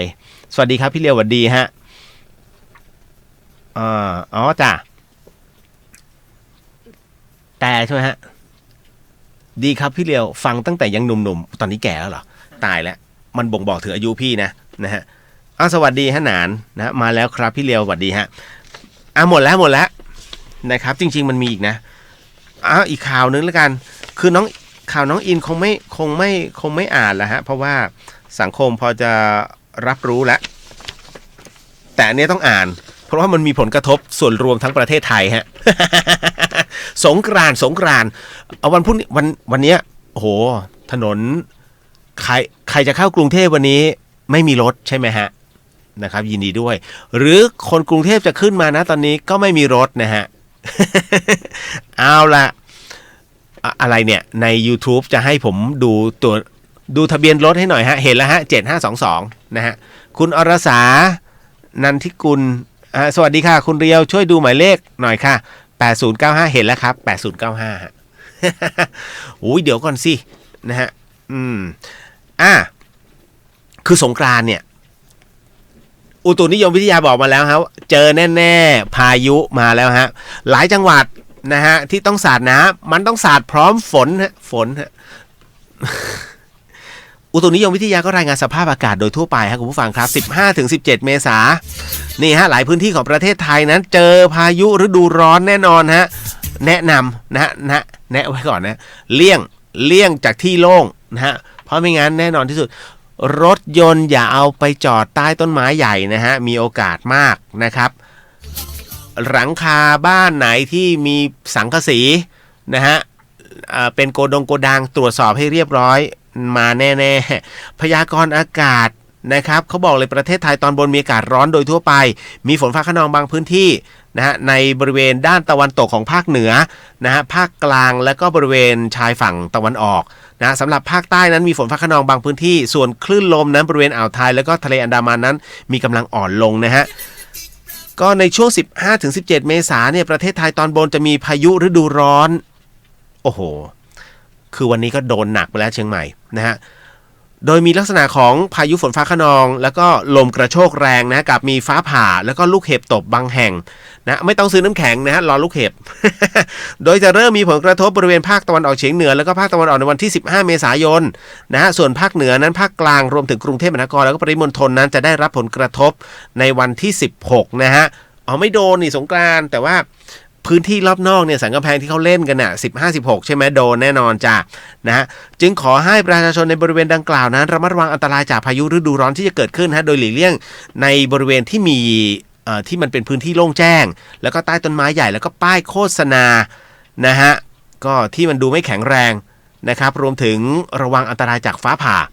นะสำหรับเกษตรกรนั้นควรจะเตรียมป้องกันแล้วก็ระมัดระวังความเสียหายนะของพืชนะฮะในเรื่องของการเกษตรทั้งนี้เนื่องจากว่าบริเวณความกดอากาศสูงจากประเทศจีนนั้นมันแผ่ลงมานะเพื่อปกคลุมประเทศไทยตอนบนแล้วก็ทะเลจีนใต้ในขณะที่ประเทศไทยนั้นมีอากาศร้อนคือร้อนกับเย็นมันมาเจอกันคุณมันก็เลยต้องจับกลุ่มร้อนกับเย็นปะทะกันนะคุณเอ้ยขนาดเหล็กอะยังกรอบอะคิดดูแล้วกันไปเผาไปจุ่ม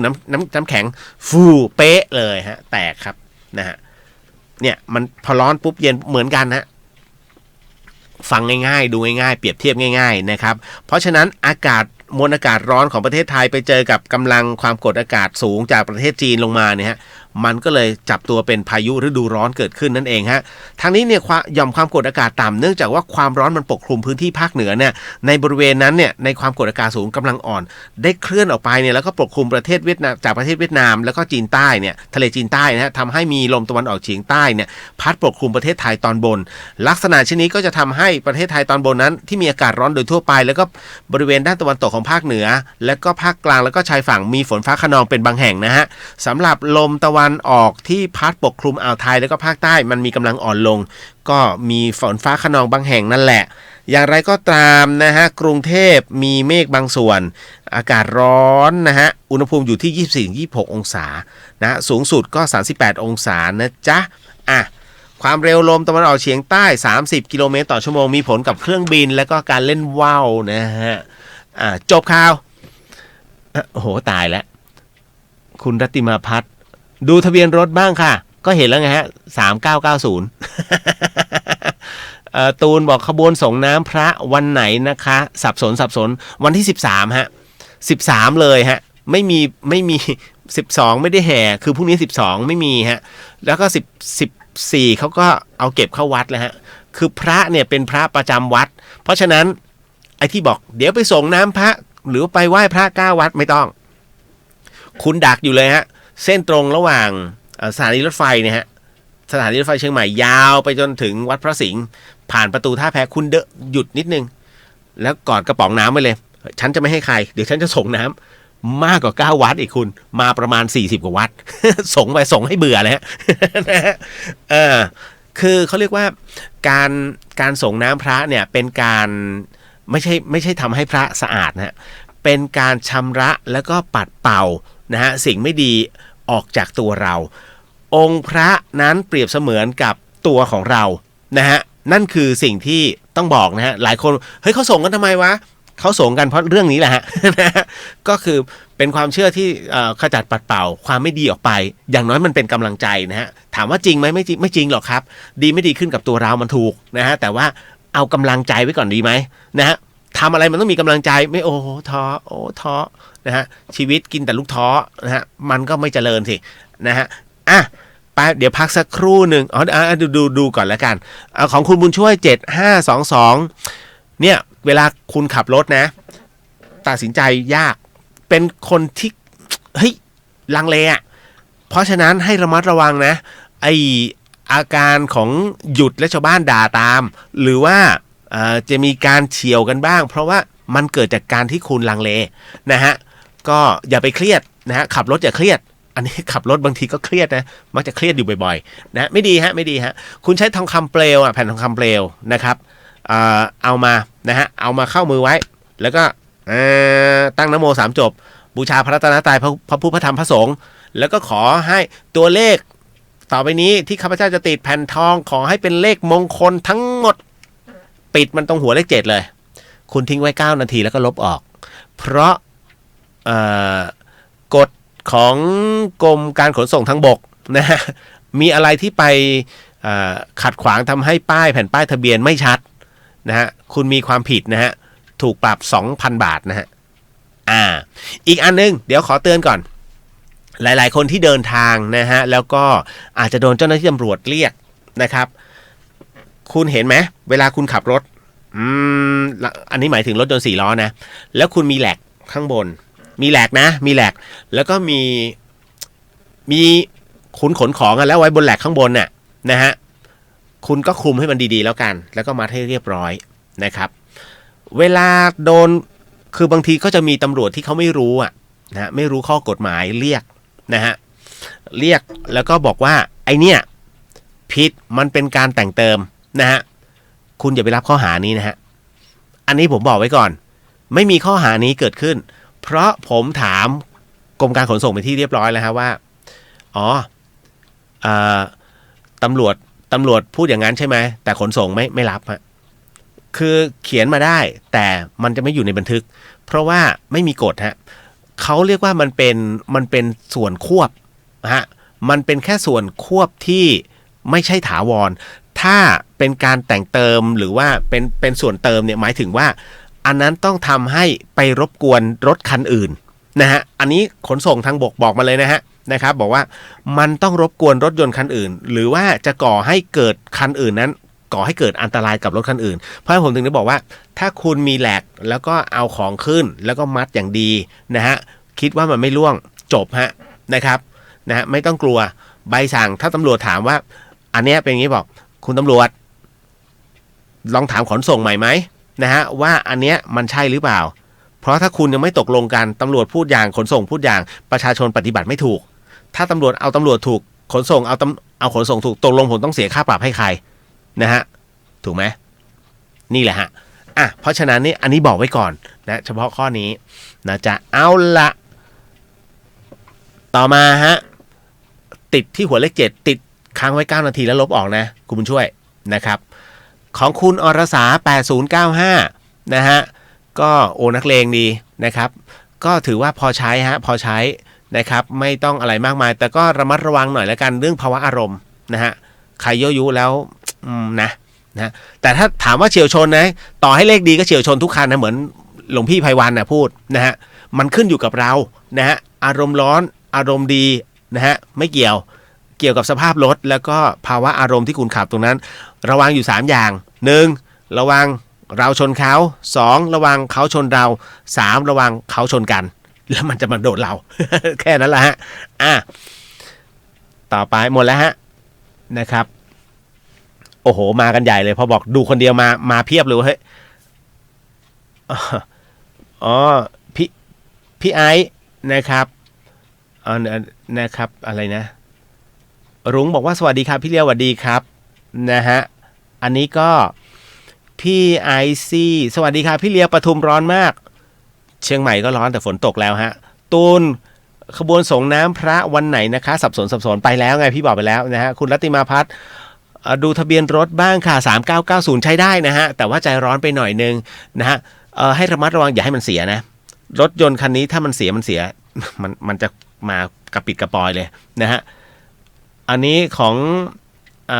ไอซี่นะฮะดูให้หนูด้วย4613พอกันอันนี้แต่อันนี้ไม่ดีนะฮะคุณเอาอันนี้ฮะต้องบอกว่าเอาเป็นทองคำเปลวเนี่ยนะฮะปิดที่หัวเลข3อารัธนาคุณวสีรัตนตรัยมันจะเป็น19นะครับขับรถอย่าใจร้อนนะฮะอย่าประมาทพอแล้วนะครับเดี๋ยวต้องบอกนะทำความเข้าใจก่อนนะฮะว่าตัวเลขเนี่ยมันเป็นแค่ส่วนประกอบเป็นอะไรที่เราได้รับมาจากที่เขาจ่ายมาให้เพราะฉะนั้นการแก้กำลังตัวเลขนั้นเขาเรียกว่าเป็นกำลังหนุนแห่งใจ นะครับดีไม่ดีมันไม่ขึ้นอยู่กับป้ายทะเบียนมันอยู่ที่เท้าเรากับมือเราเนี่ยฮะเวลาขับจับพวงมาลัยแล้วเข้าเกียร์นะฮะไม่ใช่หลับตา2ข้างแล้วเหยียบคันเร่งอันนั้นก็พุ่งชนเหมือนกันนะครับมันก็ไม่ได้อยู่นะตูนพี่เลียวครับ8898ด้วยครับโอ้โหอันนี้ใจถึงนะเป็นคนที่ใจถึงฮะใจถึงพึ่งได้ ต้องตูนเท่านั้นอย่าไปยั่วยุโอ้พเหยียบมิดเลยนะฮะก็ใช้ได้ฮะแต่มันต้องอยู่ในภาวะของการตัดสินใจนะฮะแต่ตูนเป็นคนที่ตัดสินใจดีนะครับไม่มีอะไรฮะไม่มีอะไรก็ขับระมัดระวังหน่อยเอก9791นะฮะโอ้อันนี้ก็ค่อนข้างจะอย่าเครียดมากนะฮะเวลาถ้ามันเสีย1ครั้งเนี่ยคุณจะเครียดนะจะมีความเครียดสูงมากนะตรงไหนดีวะไปตรงไหนวะจะได้ไม่ถูกหลอกเว้ยอะไรอย่างเงี้ยฮะนะง่วงแล้วอ่ะ หญิงบอกหลับคาไลฟ์สดทุกทีเลยค่ะพี่เลียวนะพงธร4457นะครับอันนี้ก็พอกันเลยฮะเดี๋ยวก่อนได้ไหมผมยังไม่ได้เข้าเรื่องหลอนเนี่ยล่อไปเท่าไหร่แล้วเนี่ยฮะสวัสดีปีใหม่ขอให้มีความสุขครับสวัสดีฮะนะฮะคุณจะเรียกคำพงหรือฮะไม่ใช่หญิงใหญ่ทุกสิ่งล้วนแต่เป็นส่วนประกอบค่ะสติค่ะสติหลับก่อนไหม หลับก่อนไหมนะรัตติมาพัฒน์อีกคันหนึ่ง1506นะฮะพอใช้นะฮะพอใช้แล้วก็คุณเป็นคนที่เหมือนจะชอบคันนี้พอสมควรเลยทีเดียวนะฮะกามอนสวัสดีฮะนะครับเดี๋ยวดูพงธรกับพงธรนะฮะเอาแผ่นทองคำเปลวแปะที่หัวเลข7นะครับแล้วเดี๋ยวนะมันจะกลายเป็นคือคันนี้มันก็จะเป็นรถที่เรียกว่าเดี๋ยวก็จะมีงานเข้าแล้วคุณก็จะไปมันเรื่อยๆนะฮะเพราะคันนี้มันใช้ติดต่อนี่นู่นนั่นอยู่เรื่อยๆนะฮะแม้กระทั่งการพรีเซนต์นะครับพอแล้วนะจ๊ะดูให้ครบทุกคนเลยฮะเดี๋ยวไม่ได้แจกนะอีท นะแล้ววันนี้เดี๋ยวแจกอันนี้ด้วยฮะครับปิดตาพักสักไม่ได้พักผมก็ยาวยันตี 1เลยแล้วกันฮะไปเข้าสู่เรื่องหลอนประจำในค่ำคืนนี้กับเดอะเฮียนทาง FM 104.50 MHz ครับคุณผู้ฟังฮะ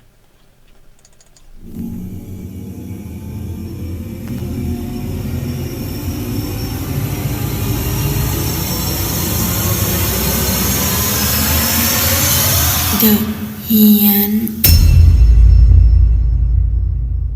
You're listening to 104.5 Radio.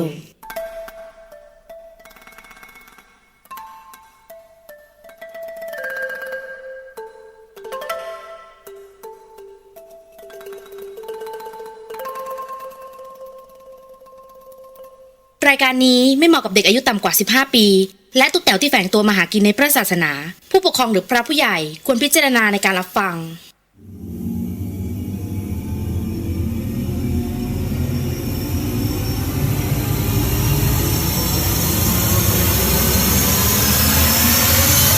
The Hian เข้าสู่ในช่วงของเดอะเฮียนกับเฮียนสยอง2เรื่องในค่ำคืนนี้นะฮะคุณผู้ฟังครับก็มาในส่วนของตรงนี้ไมค์ผมไม่ดังเหรออีกแล้วเหรอนะฮะเทส1 2 3น่าจะดังนะฮะดังไหมดังนะมันไม่ดังนะเดี๋ยวนะเหนื่อยแป๊บหนึ่งนะฮะขอดูเร่งไมค์ก่อน1 2 3 4เทส1 2 3 1 2 3 4โอเคไม่รู้ดังไม่ดังมันดังมั้ยคือในหูมันดังไม่ดังมั้งฮะมันน่าจะเป็นที่ตัวนี้แหละไม่เป็นไรเล่าต่อเลยแล้วกันฮะคุณผู้ฟังครับก็เป็นประจำทุกค่ำคืนนะฮะกับเรื่องราวหลอนๆสนับสนุนโดยนะอีเซรั่มแชมพูนะเป็นแชมพูที่ลดอาการหลุดร่วงของเส้นผมเดี๋ยววันนี้เรามีแจกด้วยเช่นกันนะฮะคุณผู้ฟังครับเรื่องที่คุณผู้ฟังกำลังจะได้ยินได้ฟังจากผมต่อไปนี้นั้นอย่าเชื่อนะครับฟังหูไว้หูแล้วก็ใช้วิจารณญาณทุกครั้งในการรับฟังเรื่องราวประเภทนี้ฮะข้อสำคัญอยากให้คุณผู้ฟังนั้นได้ฟังเป็นนิยายครับเพราะว่าเรื่องที่ผมกำลังจะเล่าต่อไปนี้นั้นส่งมาโดยน้องพัชพลนี่แหละนะครับเจ้าตัวก็ยังคงฟังอยู่ด้วยเช่นกันนะฮะและเรื่องราวที่น้องพัชพลส่งมาให้ผมนั้นเป็นเรื่องที่ค่อนข้างจะแปลกๆแล้วกันนะฮะและน้องเขาส่งมาให้ผมเป็นผู้ถ่ายทอดนั้นเขา เล่าว่า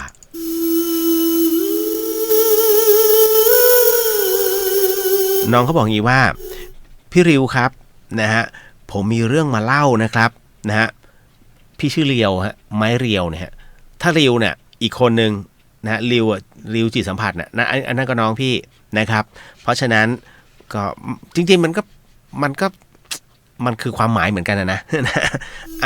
พี่ริวครับผมมีเรื่องมาเล่านะครับแต่มันเป็นเรื่องที่แปลกมากๆมันเกิดในตอนที่ผมเป็นเด็กนะครับพัชพลบอกว่าในตอนนั้นน่ะผมไปเที่ยวที่จังหวัดตากนะอยู่ที่สามเงานะซึ่งผมก็ได้มีโอกาสไปเล่นน้ำในที่แห่งหนึ่งในช่วงสงกรานต์นั่นแหละน้องบอกว่าผมนั้นได้เล่นน้ำกับญาติของผมนะฮะแล้วก็ซึ่งเขาเป็นคนที่ชอบว่ายน้ำดำน้ำเป็นอย่างมากเรื่องมันเกิดขึ้นก็ตรงนี้แหละครับพี่เลียวมันเป็นช่วงเวลาที่พระอาทิตย์จะลับขอบฟ้าในตอนนั้นซึ่งผมกำลังเล่นน้ำอยู่นะฮะก็ช่วงเวลานั้นเนี่ยผมดำน้ำอยู่นั่นเองนะมันก็มีอะไรบางอย่างนะมากดตัวของผมมันเหมือนทำให้ผมจมน้ำน่ะแต่โชคดีฮะที่น้ำมันไม่ลึกพี่เลียวครับผมพยายามรวบรวมสติขึ้นมาจากน้ำในตอนนั้นเนี่ยซึ่งผมคิดว่าจะตายแล้วนะเฮ้ยเข้าใจนะฮะคนที่มันโดนแบบคือมันดำน้ำไปอ่ะคุณเอาง่ายๆคุณลองฉีดยากันยุงในห้องนะฮะคุณฉีดยากันยุงในห้องแล้วคุณลองอยู่คือคุณออกมาก่อนออกมานอกห้องนะครับแล้วคุณโยนกุญแจอะไรก็ได้เข้าไปในห้องคุณโยนกุญแจไปแล้วก็หายใจจากข้างนอกก่อนนะฮึบแล้วก็เปิดประตูแล้วเข้าไปหานะคุณหากุญแจนะหาเท่าไหร่หาไม่เจอแต่ในขณะเดียวกันไอ้ลมที่คุณเพิ่งหายใจจากอากาศดีๆข้างนอกไปอ่ะมันกำลังจะหมดผมเข้าใจน้องพัชพลอาการเนี้ยฮะถ้าลมหมดปุ๊บแล้วคุณหายใจในห้องตอนนั้นคุณกำลังจะสูดเอา DDT คือน้ำยาไอ้ยาฉีดยุงอ่ะเข้าไปเพราะฉะนั้นเห็นไหมพออากาศมันจะหมดคุณต้องรีบออกไงต้องรีบออกจากห้องยังหาไม่เจอเก็บไว้ก่อนแต่ต้องรีบออกจากห้องแต่เนี่ยอาการเดียวกันคือเขาต้องเอาหัวขึ้นมาจากน้ำให้ได้อ่ะอาการเดียวกันนะคุณนะฮะนี่แหละคือในตอนนั้นผมคิดว่าจะตายแล้วฮะผมก็เลยหันไปมองว่าใครเป็นคนทำผมนะฮะเดี๋ยวนะฮะก็ปรากฏว่าอย่างนี้ฮะน้องเขาบอกอย่างนี้ว่าแต่คงไม่ใช่ญาติแน่ๆฮะนะครับแต่คงไม่ใช่ญาติแน่ๆเพราะเขาอยู่ห่างจากผมในตอนนั้นนะฮะผมก็ไม่คิดอะไรมากและก็รีบขึ้นจากน้ำทันทีและก็ไม่เล่าให้ใครฟังด้วยครับพี่เลียวนะฮะทันทีที่ผมกลับถึงเชียงใหม่พัชพลบอกว่าร่างกายของผมเนี่ยก็เริ่มมีอาการแปลกๆครับคือตัวก็ไม่ร้อนนะฮะแต่ทานอะไรเนี่ยก็อาเจียนนะทานอะไรก็อาเจียนออกมาไปหาหมอนะหมอก็บอกว่าไม่เป็นไรปกติทุกอย่างคือผมเนี่ยเป็นเกือบทั้งอาทิตย์เลยครอบครัวผมจึงพาไปหาคนทรงที่จังหวัดแพร่ฮะคือในตอนแรกนะมีความรู้สึกว่ากลัวฮะไม่รู้ว่าเป็นเพราะอะไรทันทีที่คนทรงนั้นเอามีดกดไปที่ร่างกายผมบอกตามตรงผมเจ็บมากเจ็บถึงกับร้องไห้ด้วยความเจ็บปวดสุดเรียกสุดหลังเรียกว่าสุดตัวนะฮะหลังจากที่ผ่านไปสักพักหนึ่งเนี่ยผมก็มีความรู้สึกดีขึ้นไม่รู้ว่าเป็นเพราะอะไรนะฮะจากนั้นผมก็เริ่มที่จะทานนะฮะกินข้าวได้เหมือนเดิมนะฮะเรียกว่านอนอย่างตายอดตายอยากมาหลายวันเลยทีเดียวก็นอนหลับมันเลยฮะผมก็จึงถามไปว่ามันเกิดอะไรขึ้นกับผมนะคนทรงจึงบอกกับผมว่าที่ผมไปเล่นน้ำแห่งนั้นน่ะมันเคยมีแม่ลูกที่เคยไปจมน้ำนะก็ต้องบอกงี้ว่าที่ไปเล่นน้ำตรงนั้นน่ะนะฮะเขาบอกว่าผมอ่ะนั่งแต่นั่งฟังนี้หมายถึงว่าเขานั่งฟังอยู่ใช่ไหมเคยมีแม่ลูกเคยไปจมน้ำที่ผมไปเล่นนะฮะไปเล่นทรายนะตรงนั้น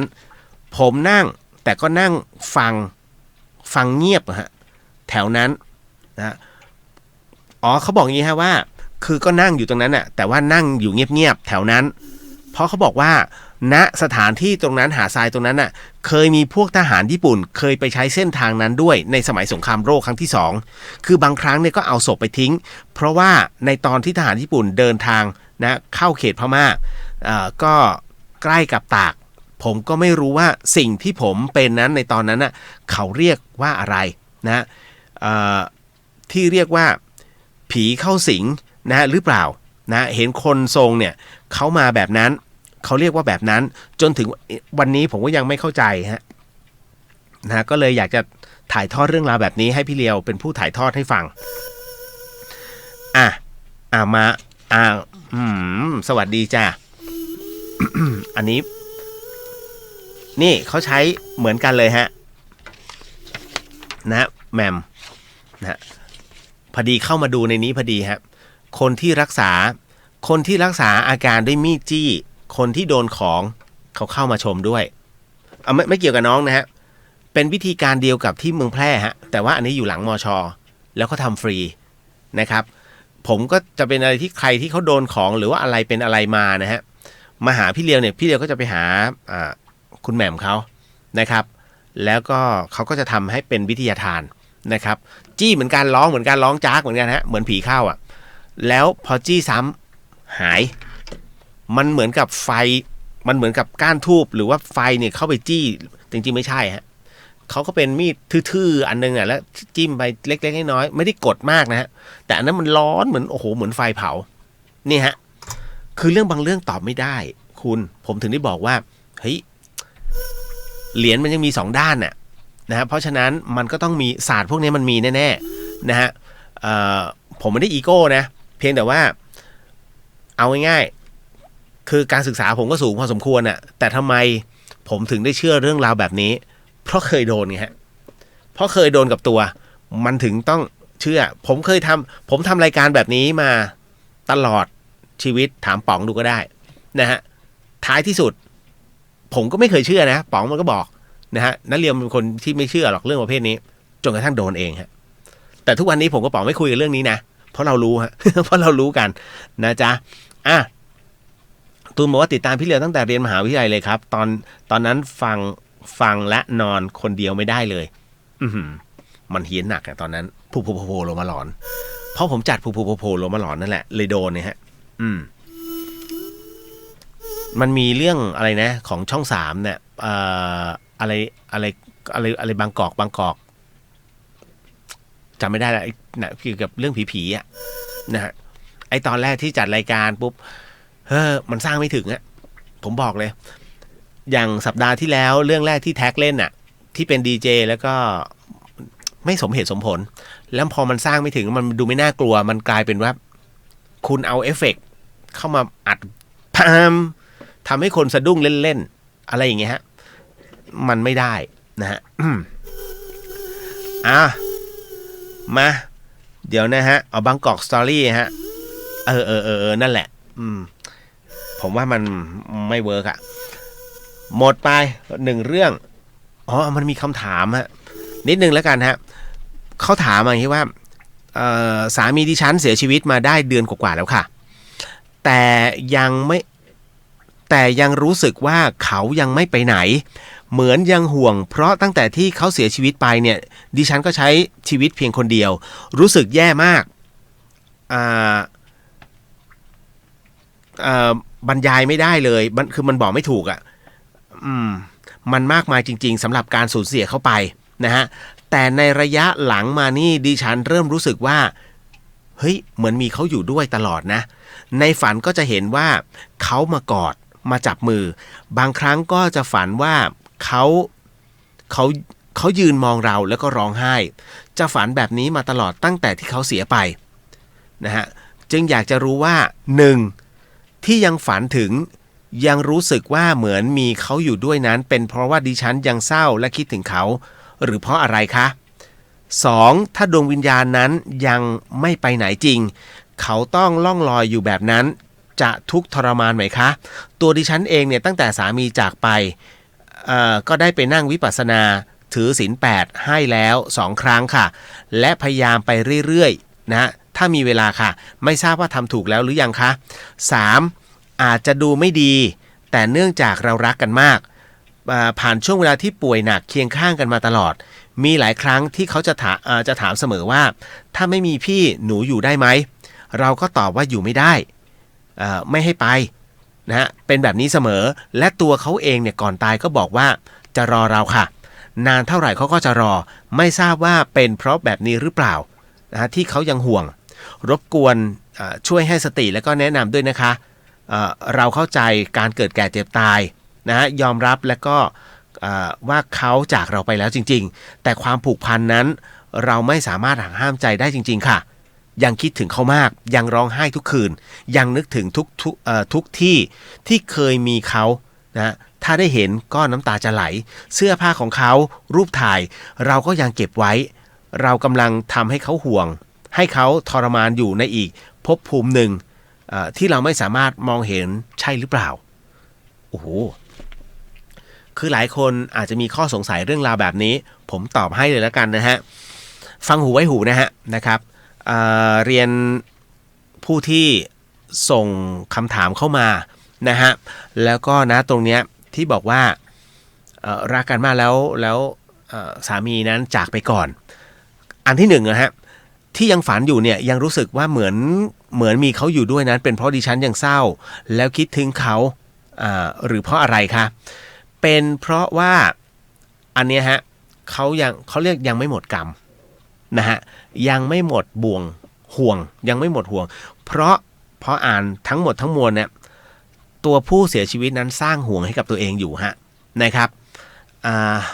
ความห่วงหาอาทรคำมั่นสัญญานะครับอะไรพวกเนี้ย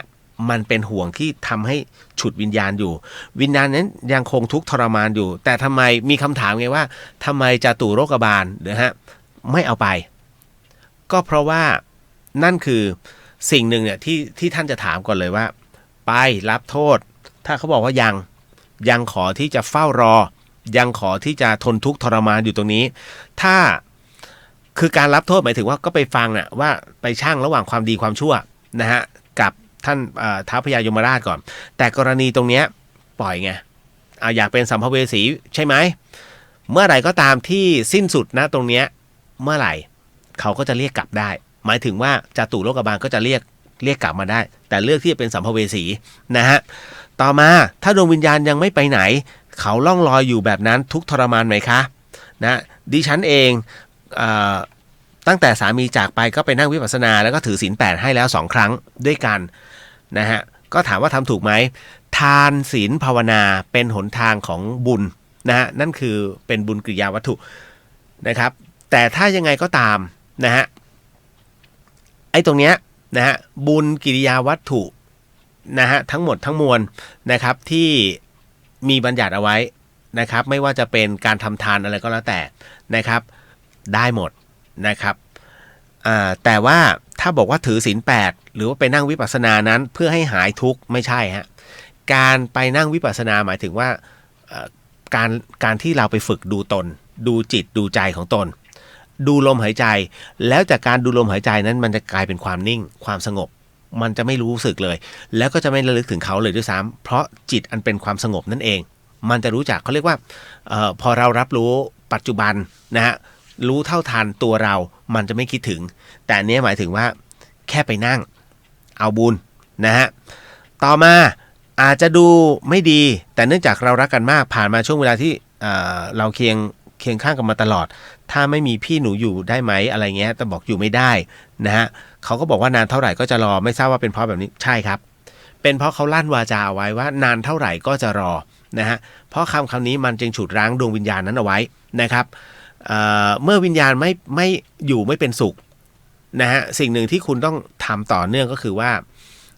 การทำบุญไปให้แต่ถามว่าเขาทนทุกข์ทรมานไหมแน่นอนฮะการที่อยู่ในอีกหนึ่งภพภูมิแต่ไม่ได้อยู่ในเข้าหมู่เข้าพวกนั้นนะครับความทรมานนั้นย่อมเกิดขึ้นอยู่เสมอแต่อีกอันนึงก็คืออีกประเภทหนึ่งนะฮะที่ผมเคยถามครูบาอาจารย์ก็คือพวกไม่ถึงวาระยังไม่ถึงวาระแต่ยังขออยู่ตรงนี้ก่อนมีนะฮะอย่างกรณีที่พระป่านะฮะไม่ได้ทุกรูปนะฮะหมายถึงว่าบางรูปเนี่ยทำนอกเหนือครูบาอาจารย์ นั่งสมาธิแล้วก็ถอดจิตผมเคยเล่าแล้วเหตุการณ์นี้เกิดขึ้นที่วัดเขาประดูชุมพลจังหวัดชัยภูมิฮะนะครับมีพระรูปหนึ่งนะฮะท่านหมั่นที่จะฝึกฮะเรียกว่านั่งสมาธิเพื่อที่จะทำการลองถอดจิตเล่นๆนะฮะว่าดูตนแบบไหนอะไรยังไงนะแล้วพระอาจารย์สมพงษ์ทิติสัมปันโนนะครับหลวงพ่อสมพงษ์เนี่ยก็เคยปรามเอาไว้ว่าอย่าถอดจิตเองนะฮะถ้านั่งสมาธิไปเนี่ยถ้านั่งแล้วอยู่ตรงนั้นเนี่ยท่านก็สามารถที่จะกำหนดให้ได้ว่าเขาเรียกว่าครอบนะฮะไม่ให้จิตเตลิดไปได้เพราะการที่จะนั่งสมาธิแล้วถอดจิตไปได้นั้นอันที่หนึ่งนะฮะต้องมีจิตที่นิ่งจริงๆนะฮะสอง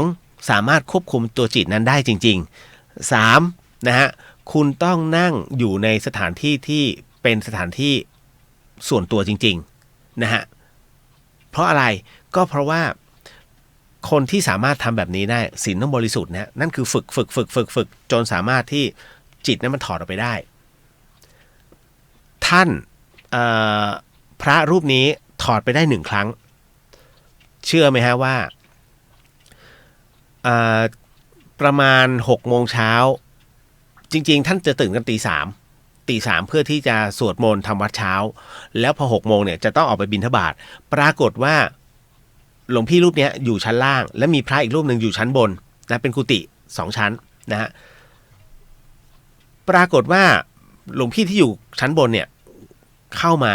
เปิดประตูเข้าไปแบบไม่ได้เรียกเข้าไปดูส่วนตัวก่อนว่าพระที่อยู่ชั้นล่างเนี่ยช่วงทำวัดเช้าแล้วยังไม่ไปเนี่ยเป็นเพราะอะไรก็เปิดไปดูยังนั่งสมาธิอยู่ก็เลยไปรายงานหลวงพ่อพระอาจารย์สมพงษ์นะหลวงพ่อสมพงษ์ก็เลยบอกว่าเขานั่งสมาธิอยู่ใช่ไหมได้บอกใช่ครับหลวงพ่อก็เลยเดินมาดูนะพอเดินมาดูเสร็จปุ๊บก็บอกว่าเดี๋ยวสักประมาณใกล้ๆ6 โมงนะเดี๋ยวก็มาก็ปรากฏว่าหลังจากที่หลวงพ่อเดินไปสักครู่หนึ่งพระรูปนี้ก็เรียกว่าประมาณว่าคลายจิตแล้วนะฮะจิตเข้าร่างแล้วโดนหลวงพ่อด่าซะนะฮะบอกว่าถ้ากลับมาถ้ายังฝึกแบบนี้อยู่แล้วถ้ารุ่งเช้าไม่กลับมาเนี่ยมันจะกลับมาไม่ได้ตลอดกาลนะมันเป็นเรื่องที่พูดลำบากนะฮะเรื่องนี้เกิดขึ้นนานแล้วเดี๋ยวนะเรื่องนี้เกิดขึ้นเมื่อปี2527ฮะ2527นะครับพอถึงตรงนี้เสร็จปุ๊บเนี่ยเดี๋ยวนะขออนุญาตพอถึงตรงนี้เสร็จปุ๊บครั้งที่2หลวงพี่รูปเนี้ยเหมือนต่างกรรมต่างวาระนะมันห่างกันไม่ยอมฟังหลวงพ่อก็เลยไปนั่งสมาธิแล้วก็ถอดจิตจริงๆครับปรากฏว่าเหมือนเดิมหลวงพี่ชั้นบนก็มาตามไปบอกหลวงพ่ออีกหลวงพ่อบอกว่าคือหลวงพ่อเบื่อแล้วท่านก็บอกว่าก็ปล่อยมันถ้า6 โมงนะฮะมันยังไม่มาก็มาเรียกปรากฏว่า6 โมงเช้ายังนั่งสมาธิอยู่ฮะนะครับคือเขาเช็คกันได้เขาเช็คปานเขาเช็คลมปานกันได้นะฮะว่าไปแบบไหนอะไรยังไงสุดท้ายวิ่งมาบอกหลวงพ่อขออภัยเดินมาบอกหลวงพ่อก็เลยเปิดประตูไปแล้วก็ดูถ้า7 โมงเช้ายังไม่มาให้ไปตามตำรวจแล้วก็กำนันให้มาที่วัดนะฮะก็ปรากฏว่า7 โมงนั้นก็ยังไม่มาก็ยังไม่ถอดจากสมาธิฮะสุดท้ายหลวงพ่อบอกว่าเข้าไม่ได้แล้วจิตนั้นกลับมาเข้าสู่ร่างเดิมไม่ได้แล้วฮะนะฮะเพราะว่าคือมันมีทุกอย่างมันมีระยะเวลานะครับสุดท้ายแล้วเนี่ยหลวงพ่อก็เลยบอกว่าถามก่อนอีกรอบหนึ่งว่าตอนที่นั่งสมาธินะฮะมีใครเข้าไปอยู่ตรงนั้นด้วยหรือเปล่าก็ไม่มีใครนะแต่หลวงพ่อรับรู้ได้ว่าไปแล้วเพราะว่าลมหายใจไม่มีแล้วฮะแล้วก็ตัวเย็นแต่มันไม่เหมือนกับยายไม่เกี่ยวไม่เหมือนกับยายเขียวนะฮะไม่เหมือนกับยายฟูนะฮะยายเขียวยายเขียวไม่ใช่ยายฟูถ้ายายฟูนั้นกราบศพไม่เหมือนกับยายเขียายเขียวนั้นไปกราบพระเขี้ยวแก้วจุฬามณี สมัยหลวงพ่อปานแล้วยายเขียวเนี่ยหลวงพ่อปานถามเลยว่ามีใครไปจับตัวยายเขียวไหมไม่มีฮะหลวงพ่อปานโอเคนะเดี๋ยวยายเขียวฟื้น7 วันยายเขียวฟื้นนะฮะเพราะถ้าจับตัวเนี่ยไม่ได้วิญญาณจะเข้าร่างไม่ได้เลยฮะจิตจะเข้าร่างไม่ได้เพราะว่าศีลมันไม่เท่ากันร่างกายจะไม่บริสุทธิ์ทันทีจะเข้าไม่ได้นะฮะอันนี้ก็เลยมันเป็นอีกหนึ่งเรื่องราวที่ต้องบอกก่อนนะฮะคุณบุญยศศักดิ์ทักทายครับสวัสดีฮะคุณอะไรเนี่ยสุอ่านว่าอะไรเนี่ย สุพัฒน์ใช่ไหมฮะคุณสุพัฒตานะฮะ5584นะครับพอใช้ได้ค่ะนะฮะก็ขับระวังหน่อยแล้วกันนะฮะอันนี้ขับใจนักเลงไปนะฮะอ้วนไม่ใช่ฮะอันเนี้ย4 คนอันนู้นนะ34 นะครับมาอันนี้ผมตอบจบแล้วนะเดี๋ยวเรื่องที่2ฮะคุณผู้ฟังโอ้ตี 1:46 นาทีผมแจกนะฮะเดี๋ยวเอางี้วัฟเฟิลเป็นเรื่องวัฟเฟิลเลยแล้วกัน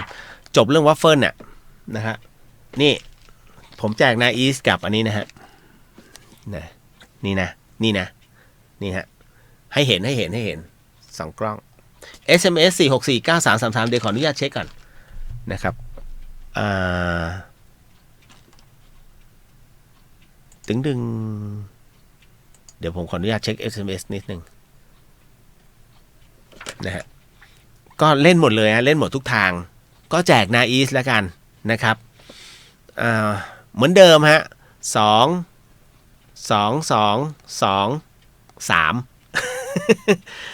SMS 2นะครับแล้วก็ YouTube 2นะฮะ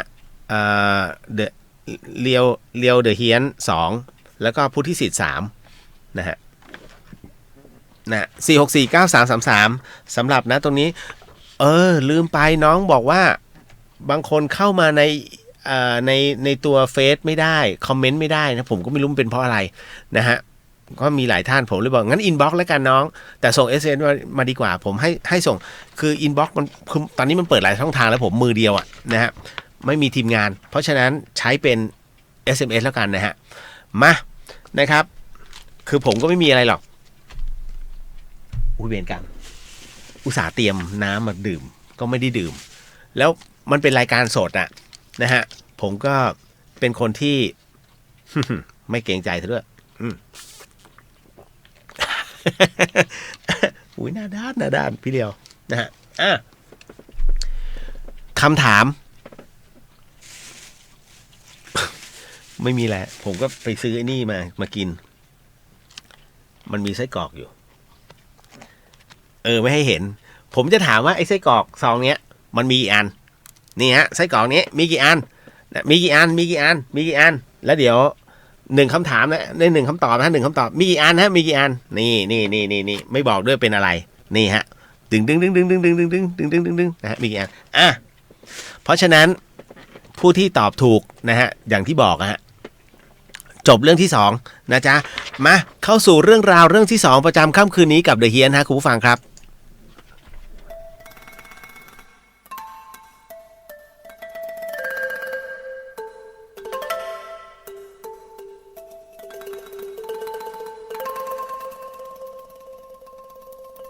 รายการนี้ไม่เหมาะกับเด็กอายุต่ำกว่า15 ปี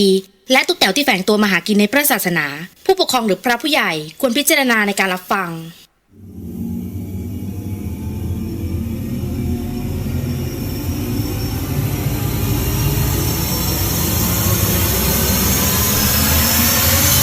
The Hian เข้าสู่เรื่องราวเดอะเฮียนนะฮะสำหรับเรื่องที่2สิ่งที่คุณผู้ฟังกำลังจะได้ยินได้ฟังเรื่องราวจากผมต่อไปนี้นั้นอย่าเชื่อนะฮะให้ฟังหูไว้หูแล้วก็ใช้วิจารณญาณทุกครั้งในการรับฟังเรื่องราวประเภทนี้ฮะข้อสำคัญอยากให้คุณผู้ฟังนั้นได้ฟังเป็นนิยายฮะเพราะสิ่งที่คุณกำลังจะได้ยินได้ฟังจากผมต่อไปนี้นั้นส่งมาโดยวัฟเฟิลนะฮะน้องวัฟเฟิลนะฮะวัฟเฟิลพูดถึงเป็นเรื่องของเธอฮะเป็นเรื่องของเพื่อนสาวนะฮะชื่อว่าเพื่อนประมาทนะฮะและเรื่องราวที่น้องให้ผมเป็นผู้ถ่ายทอดเรื่องหลอนประจำค่ำคืนนี้นะฮะ ก็สนับสนุนโดยนาอีเซรั่มแชมพูนะฮะและน้องวัฟเฟิลเขาเล่าว่า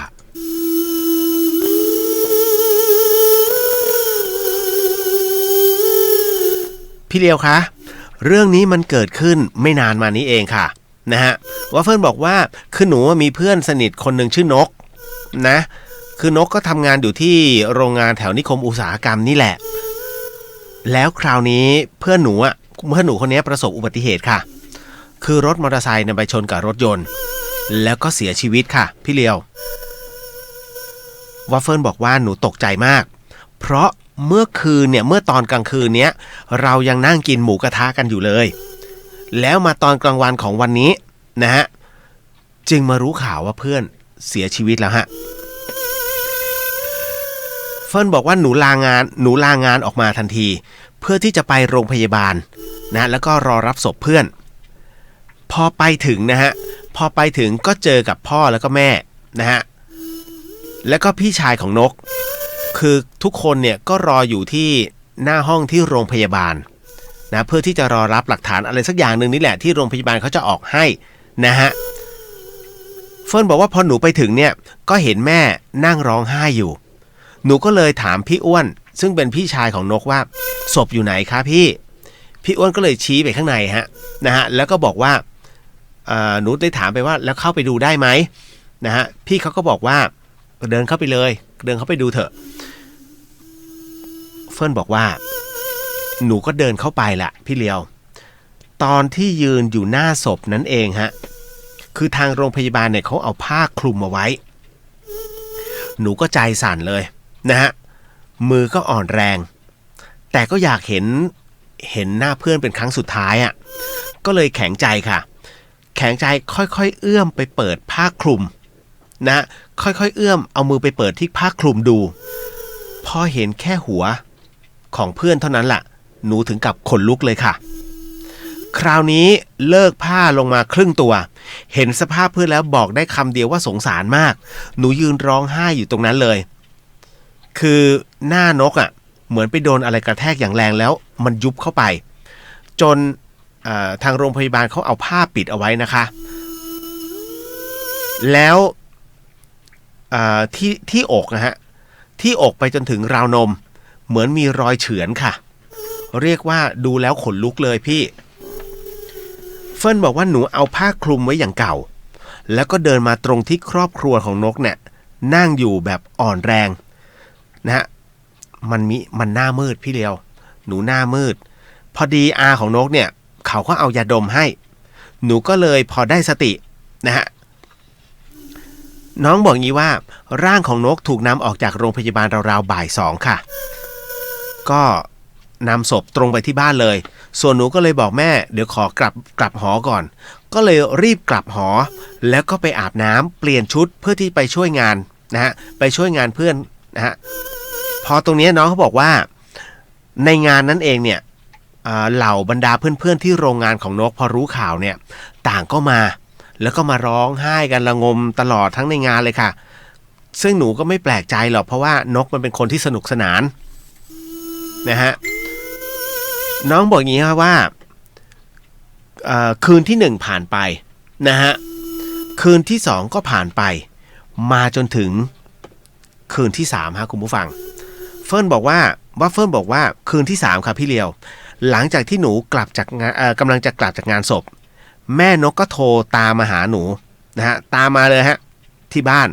ถามหนูว่าถึงห้องหรือยังนะฮะหนูถึงห้องหรือยังหนูก็บอกว่าถึงแล้วค่ะแล้วแม่ก็บอกว่าไม่มีอะไรผิดปกตินะหนูก็ตอบว่าไม่มีค่ะและแม่ก็บอกว่างั้นก็ดีแล้วลูกรีบพักผ่อนเถอะพรุ่งนี้ก็มาส่งนกมันด้วยนะหนูก็ค่ะแล้วก็จากนั้นก็วางสายไปหลังจากนั้นก็เลยรีบไปอาบน้ำทันทีค่ะพี่เลียวนะฮะวัฟเฟิลบอกต่อฮะคุณผู้ฟังบอกว่าในขณะที่หนูอาบน้ำอยู่พี่เลียวหนูก็ได้ยินเสียงเพลงมันดังขึ้นในห้องหนูแหละคือมันดังจากลำโพงบลูทูธนะฮะของหนูแล้วไอ้บลูทูธเนี่ยลำโพงเนี้ยมันต้องเปิดจากโทรศัพท์หนูมันต้องเปิดจากโทรศัพท์หนูเท่านั้นนะแต่หนูไม่ได้เปิดนะพี่เลียวเพราะหนูอาบน้ำอยู่ มันแปลกนะมันแปลกไหมพี่แปลกครับนะมันเป็นเรื่องที่น่าแปลกมากหลังจากนั้นฮะวัฟเฟิลบอกว่าหลังจากนั้นหนูก็เปิด Facebook ค่ะหนูเปิด Facebook พอเปิด Facebook ขึ้นมาเนี่ยปรากฏว่าไอ้หน้าเฟซของหนูอะนะฮะหน้าเฟซของหนูมันขึ้นภาพวิดีโอนะที่ถ่ายเล่นกันในร้านหมูกระทะค่ะพี่เลียวหนูก็นั่งดูไปก็มันก็รู้สึกเศร้าอะนะฮะคือวิดีโอมันก็เล่นอยู่หนูก็นั่งดูอยู่นะคะมันคิดถึงเพื่อนแต่มันมีบางอย่างที่ทำให้เขาอึ้งฮะคุณผู้ฟังนั่นก็คือว่าสิ่งที่ทำให้วัฟเฟิลถึงกับอึ้งไปก็เพราะว่าหนูมองผ่านจอโน้ตบุ๊กไปยังโต๊ะนะที่เขาแต่งหน้าแต่งตากันทุกเช้าตรงนั้นมันมีกระจกเล็กๆอยู่นะฮะซึ่งหนูใช้แต่งหน้าทุกเช้าค่ะตั้งอยู่บนโต๊ะปรากฏว่าภาพที่ปรากฏอยู่ในกระจกค่ะพี่เลียวนกมาค่ะนกมันมายืนอยู่ค่ะหนูมองเห็นเลยแต่ไม่กล้าหันไปดูฮะนกมาในสภาพที่เลือดท่วมหัวเลยทีเดียวค่ะหนูก็เลยยกมือขึ้นแล้วก็บอกคือไม่หันไปมองนะฮะน้องเขาบอกไม่หันไปมองแต่ยกมือขึ้นแล้วก็บอกเพื่อนไปว่าไปดีเถอะนะเขาจะทำบุญไปให้แม้เขาจะคิดถึงเขาก็จะดูใน Facebook เอานะหรือถ้าแกคิดถึงเขาก็ให้เฟซมันดีดภาพแกขึ้นมาก็ได้นะเขาจะได้ไม่กลัวพี่เลียวคะเชื่อไหมพอหนูพูดจบปรากฏว่านกก็หายไปแล้วค่ะคืนนั้นหนูนอนเปิดไฟนอนเลยฮะคุณผู้ฟังน้องบอกงั้นนะแล้วพอวันรุ่งขึ้นหนูก็ไปใส่บาตรให้เพื่อนทันทีก็คือไปใส่บาตรให้นกนั่นแหละก็ไม่รู้ว่าเพื่อนจะได้รับหรือเปล่าแต่หลังจากนั้นเนี่ยหนูก็เลยไปงานศพเลยเพราะวันนี้มันจะเป็นวันเผาหนูก็เลยเล่าเรื่องเนี้ยที่นกมาหาหนูให้แม่ฟังปรากฏว่าแม่เขาก็มานั่งเนี่ยกุมมือหนูทั้งสองข้างเลยกุมเอาใช้มือเนี่ยทั้งสองข้างกุมมือหนูไว้ค่ะพี่เลียวแล้วแม่ก็บอกว่าเมื่อคืนนี้นะเฟิร์นที่แม่โทรหาเพราะว่าแม่เห็นนกเนี่ยมันซ้อนท้ายรถลูกกลับไปด้วยพอพูดปุ๊บเนี่ยเท่านั้นแหละฮะโอ้โหวัฟเฟิลบอกว่าหนูขนลุกทั้งตัวเลยนะฮะมิน่าล่ะแม่ไม่เคยโทรนะฮะไม่เคยโทรเข้าเครื่องหนูแล้วมาคุยแต่เมื่อคืนแม่โทรหาพอหลังจากเสร็จงานศพเนี่ยนะฮะก็ปรากฏว่าก็ไม่ได้อะไรมากมายนะฮะหนูก็ฝันเห็นถึงเพื่อนบ้างนะฮะเป็นบางครั้งนะครับพี่เลียวเรื่องราวทั้งหมดก็มีเท่านี้แต่น้องถามมาว่าได้บุญไหมได้ครับนะฮะบอกแล้วว่าทานศีลภาวนาเป็นหนทางที่เราส่งกำลังบุญให้กับผู้ที่เสียชีวิตรวมถึงเราก็ได้บุญนะฮะคืออย่างนี้หลวงปู่ดูธรรมปัญโยเนี่ยนะฮะหลวงปู่ดูธรรมปัญโยเนี่ยท่านบอกอย่างนี้ฮะว่าหากมีใครสักคนหนึ่งในที่เป็นเพื่อนหรือว่าเป็นญาติเราเสียชีวิตลงถ้าหากเขาเพิ่งเริ่มเสียชีวิตจำไว้ว่าวันที่7ของการเสียชีวิตถ้าทำบุญเนี่ยเขาก็จะได้บุญเยอะมากเพราะในช่วง7วันแรกเนี่ยเป็นช่วงที่วิญญาณเนี่ยนะฮะจตุโลกบาลยังปล่อยให้วิญญาณนั้นกลับบ้านอยู่กลับเพื่อมาส่งเสียให้กับผู้ที่ต้องเขาเรียกว่าจิตต้องการหรือว่ามีความผูกพันซึ่งกันและกันจะสังเกตนะในครอบครัวเราเนี่ยเวลามีใครสักคนหนึ่งเสียชีวิตลงเนี่ยมักจะมีแค่คนเดียวเท่านั้นที่บอกว่าเฮ้ยฝันถึงนะแล้วก็มีเนี่ยพ่อมาหานะแต่คนอื่นทำไมพ่อไม่มาหาฉันเลยแต่ทำไมมาหาแต่ไอ้นี่คือมันจะเป็นตรรกะแบบนี้ฮะเพราะฉะนั้นพอถึงตรงนี้เสร็จปุ๊บเนี่ยก็เลยต้องบอกว่าหลวงปู่ดูบอกว่าในช่วงนี้นะวิญญาณจะกลับมานะฮะแต่ยังไม่ได้รับโทษทันเพราะว่าเป็นช่วงที่เขาเรียกว่าจตุโลกบาลนั้นกำลังสลับสับเปลี่ยนอยู่หลังจากนั้นพอครบ7วันแล้วเนี่ยนะฮะให้ไปทำบุญอีกทีคือ50วัน50วันนั้นเป็นช่วงที่วิญญาณนั้นกำลังเดินทางกำลังเดินทางไปสู่จตุโลกบาลกำลังนำวิญญาณนั้นเนี่ยกำลังเดินไปสู่บัลลังก์นะฮะแล้วหลังจากนั้นนะฮะขออภัยไปรับรู้ก่อนฮะไปเดี๋ยวนะ50วันนั้น เป็นช่วงที่จตุโลกบาลนำเอาวิญญาณนะไปแล้วแต่ยังไม่ไปถึงไหนนะฮะค่อยๆไปทีละต้องบอกว่า50 ปีโลกมนุษย์เท่ากับ1วันของนรกนะฮะเพราะฉะนั้นก็คือว่าอันเนี้ยแค่มาแวบเดียวไอ้แค่50 วันมันแค่แวบเดียวเพราะฉะนั้นมันแค่เป็นการเดินทางหลังจากนั้นทำบุญอีกครั้งหนึ่ง100 วันเดี๋ยวก่อนไอ้50 วันเนี่ยถ้าใครทำบุญครบ50ในวันที่50ของการตายของผู้เสียชีวิตนะวิญญาณอัพทันทีนะฮะไม่ต้องไปรอการพิพากษาไม่ต้องไปรอการเดินอะไรทั้งนั้นนะฮะเขาบอกถ้าบุญถึงพร้อมไปทันทีฮะไปอีกภพภูมิที่สูงขึ้นไม่จำเป็นต้องอยู่กับท่านเหล่านั้นแล้วหลังจากนั้นอีกอันนึงก็คือวันที่100ฮะครบ100 วันของการเสียชีวิตให้ทำบุญเพราะว่าบุญตรงนั้นเนี่ยนะฮะมันก็จะส่งผลให้วิญญาณนะฮะรอที่อยู่บนบัลลังก์ในการที่กำลังช่างบุญระหว่างบุญระหว่างกรรมอันไหนมันเยอะกว่าแล้วจะต้องไปที่ขุมไหนอะไรยังไงถ้าทำบุญถึงพร้อมวันที่100วิญญาณอัพไม่ต้องรอการพิจารณาพอได้ทันทีนะฮะนั่นเป็นเรื่องราวที่นะฮะหลวงปู่ดูพรหมปัญโยนั้นได้บอกไว้แต่การทำบุญเสริมนั้นหมายถึงว่าวันพระขึ้น15 ค่ำของทุกเดือนจะมีนะฮะเป็นพระใหญ่ขึ้น15 ค่ำของทุกเดือนหลวงปู่ดูบอกว่าให้ทำบุญฮะแล้วบุญกุศลนั้นมันเป็นช่วงระยะเวลาที่นรกสวรรค์นรกหยุดทรมานสวรรค์หยุดภาวนาเพื่อรอรับอานิสงส์ผลบุญนะฮะให้กับบรรดาญาติเนี่ยนะฮะในโลกมนุษย์นั้นทำบุญแล้วส่งไปให้ได้ทันทีนั่นคือเป็นการทำบุญเสริมฮะอันนี้บอกเอาไว้เป็นความรู้เบื้องต้นแล้วกันเอาละก็จบลงแล้วฮะวัฟเฟิลนะตรงนี้ตี 1พอดีในคอมมันตี 2ผมก็ตกใจเฮ้ยตี 2เหรอ นี่ฉันเกินเวลามาชั่วโมงเหรอนะฮะเอาละมาเรามาเฉลยกันนะฮะสำหรับการแจกนี่นะนาอีเซรั่มแล้วก็นี่คือผมก็ไม่รู้หรอกว่ากี่อันแต่เฉือนเลยไหมเฮ้ยไม่เป็นไรมันนับได้โอ้โหเสียดายอ่ะเราก็เพิ่งซื้อมานะฮะเดี๋ยวก่อนเดี๋ยวมานับเดี๋ยวขออนุญาตดูก่อนนะฮะว่าใน SMS มีส่งไหมไม่มีก็แล้วไป4649333นะฮะก็ถือว่าเป็นการทำบุญให้วัดไงถูกไหมดึงนะฮะตอบมา12 อันนะฮะ12 อันอุ้ยคราวหน้าลงชื่อด้วยนะว่าผมไม่รู้นะฮะว่ามีท่านใดบ้างนะฮะ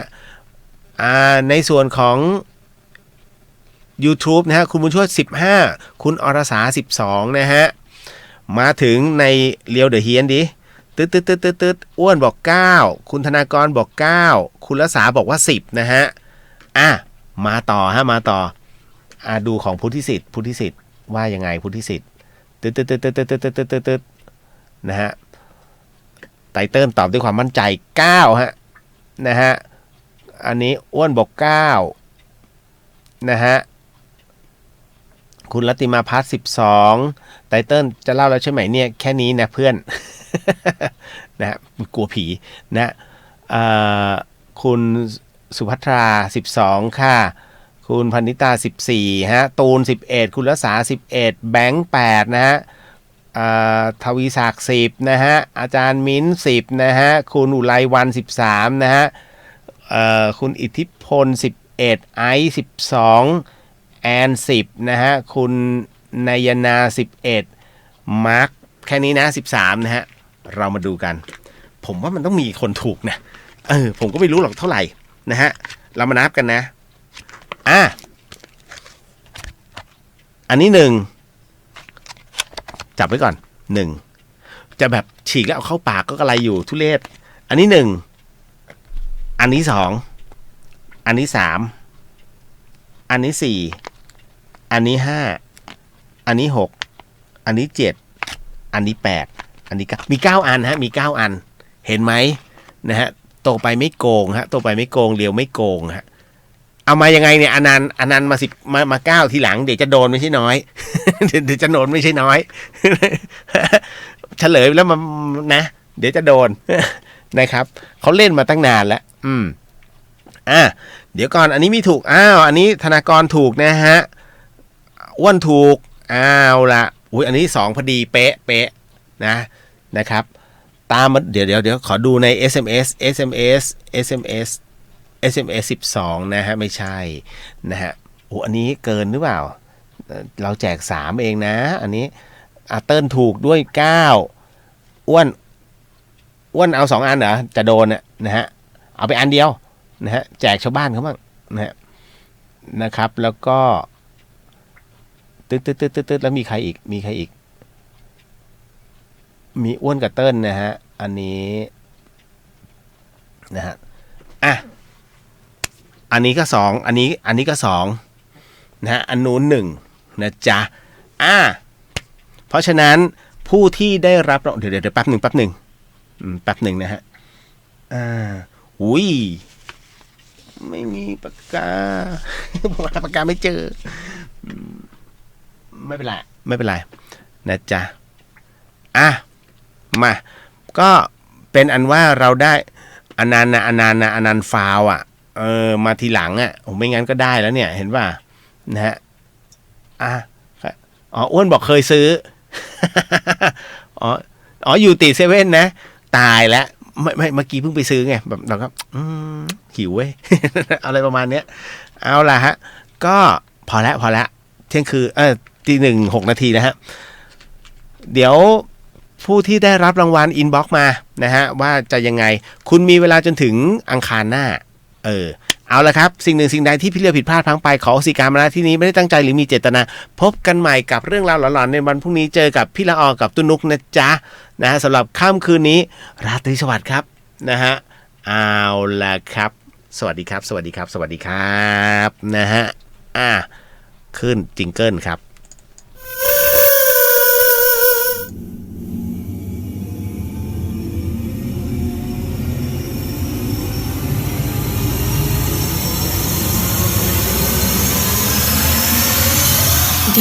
เฮียนเดี๋ยวแก้ข่าวนิดนึง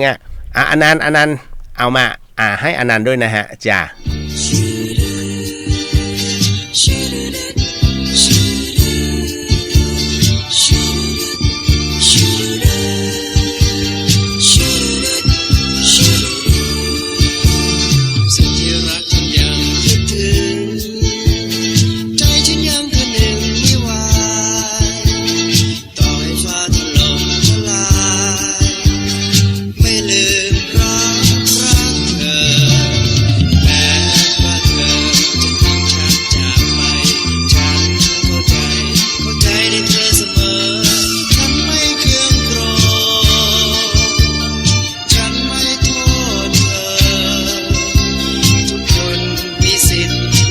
มีสิทธิ์ที่จะเลือก